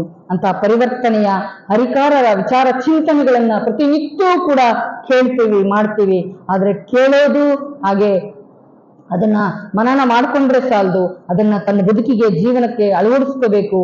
ಅಂತ ಅಳವಡಿಸ್ಕೊಂಡಾಗ ಮಾತ್ರ ಅದನ್ನ ಕೇಳಿದ್ದಕ್ಕೆ ನಾವು ಹೇಳಿದ್ದಕ್ಕೆ ಅದು ಸಾರ್ಥಕ ಆಗ್ತದೆ. ಅಂತ ಬದುಕಿನಲ್ಲಿ ಸಾರ್ಥಕತೆಯ ಮೌಲ್ಯವಾಗಿರುವಂತಹ ಬದುಕನ್ನ ಬದುಕಬೇಕು ಅನ್ನುವಂಥದ್ದು. ಇವತ್ತೆಷ್ಟೋ ಮನೆಗಳನ್ನ ನೋಡಿದ್ರೆ ಆನಂದ ಆಗ್ತದೆ, ಸಂತೋಷ ಆಗ್ತದೆ. ಶರಣರು ಅಂದಿದ್ರು ಇಂದಿಲ್ಲ ಅಂತಲ್ಲ, ಅವತ್ತಿದ್ರು ಇವತ್ತಿದ್ದಾರೆ, ಮುಂದೆಂದೆಂದೂ ಕೂಡ ಇರ್ತಾರೆ ಅನ್ನುವಂಥದ್ದು. ಅಂತ ಶರಣ ಜೀವನವನ್ನ ಶರಣ ಬದುಕನ್ನ ಕಟ್ಕೊಂಡಿರ್ತಕ್ಕಂಥವ್ರು ಇವತ್ತು ನೆಮ್ಮದಿಯಿಂದ ಆನಂದದಿಂದ ಇದ್ದಾರೆ. ಅಂತ ನೆಮ್ಮದಿಯ ಆನಂದದ ಬದುಕು ನಿಮ್ಮೆಲ್ಲರಿಗೂ ಕೂಡ ಆಗ್ಲಿ ಅಂತೇಳಿ ಶುಭವನ್ನ ಹಾರೈಸ್ತಾ ಈ ಲಿಂಗಾಯತ ಸಮಾಜದವರು ತುಂಬಾ ಶ್ರಮ ಪಡ್ತಾ ಇದ್ದಾರೆ ಧರ್ಮಕ್ಕೋಸ್ಕರವಾಗಿ, ಧರ್ಮದ ಉಳಿವಿಗೋಸ್ಕರವಾಗಿ. ನೀವೆಲ್ಲರೂ ಕೂಡ ಬದುಕು ಜೀವನವನ್ನ ಹಸನಾಗಿಸ್ಕೊಳ್ರಿ ಎನ್ನುವಂತ ಹಲವಾರು ರೀತಿಯಾಗಿರ್ತಕ್ಕಂಥ ಪ್ರಾರ್ಥನಾ ಮಂದಿರದಲ್ಲಿ ಹಲವಾರು ರೀತಿಯಾಗಿರ್ತಕ್ಕಂಥ ಸಾಹಿತ್ಯವನ್ನ ಇಟ್ಟಿರುವಂತದ್ದನ್ನ ಕೇಳಿದೆ. ನಿಮ್ಮ ಬಿಡುವಿನ ವೇಳೆಯಲ್ಲಿ ಅಲ್ಲಿ ಇಲ್ಲಿ ಕುತ್ಕೊಂಡು ಕಾಲಹರಣ ಸಮಯವನ್ನ ಹರಣ ಮಾಡೋದ್ರ ಬದಲಾಗಿ ಅಲ್ಲಿ ಕುತ್ಕೊಂಡು ಸ್ವಲ್ಪ ಆಧ್ಯಾತ್ಮಿಕವಾಗಿರ್ತಕ್ಕಂಥ ಚಿಂತನೆಯನ್ನು ಮಾಡ್ರಿ. ನಿಮ್ಮಲ್ಲಿ ಎಂತೆಂಥ ಅನುಭವಿಗಳಿದ್ದೀರಾ, ಕೂತ್ಕೊಂಡು ಒಂದು ವಿಷಯವನ್ನ ಅಥವಾ ಒಂದು ವಚನಗಳನ್ನ ತಗೊಂಡು ಚರ್ಚೆಯನ್ನ ಮಾಡ್ರಿ. ಯಾರ್ಯಾರಲ್ಲಿ ಏನೇನು ಪ್ರತಿಭೆ ಇದೆಯೋ ಗೊತ್ತಿಲ್ಲ, ಒಬ್ಬೊಬ್ಬರಲ್ಲಿ ಒಂದೊಂದು ರೀತಿಯಾಗಿರುವಂತ ವಿಚಾರ ಚಿಂತನೆ ಆಲೋಚನೆಗಳಿದೆ. ಆ ಆಲೋಚನೆ ಚಿಂತನೆಯನ್ನು ಮಾಡ್ತಾ ಅನುಭವದ ಸಾರ ಸತ್ವವನ್ನ ನೀವೆಲ್ಲರೂ ಕೂಡ ಪಡ್ಕೊಳ್ರಿ ಎನ್ನುವಂತ ವಿಚಾರವನ್ನು ಇಲ್ಲಿ ವ್ಯಕ್ತಪಡಿಸ್ತಾ ನಿಮ್ಮೆಲ್ಲರ ಬಾಳು ಬದುಕು ಜೀವನ ಅಸಲಾಗ್ಲಿ, ನಿಮ್ಮೆಲ್ಲರಿಗೂ ಕೂಡ ಲಿಂಗ ನಿಷ್ಠೆ ಅಳವಡ್ಲಿ ಎನ್ನುವಂತ ವಿಚಾರವನ್ನು ಇಲ್ಲಿ ವ್ಯಕ್ತಪಡಿಸ್ತಾ ನಾನು ಮಾತನ್ನ ಅಕ್ಕನ ಶ್ರೀಪಾದಕ್ಕೆ ಅರ್ಪಿಸ್ತೇನೆ. ತಮ್ಮೆಲ್ಲರಿಗೂ ಭಕ್ತಿಯ ಶರಣವು ಶರಣಾರ್ಥಿ.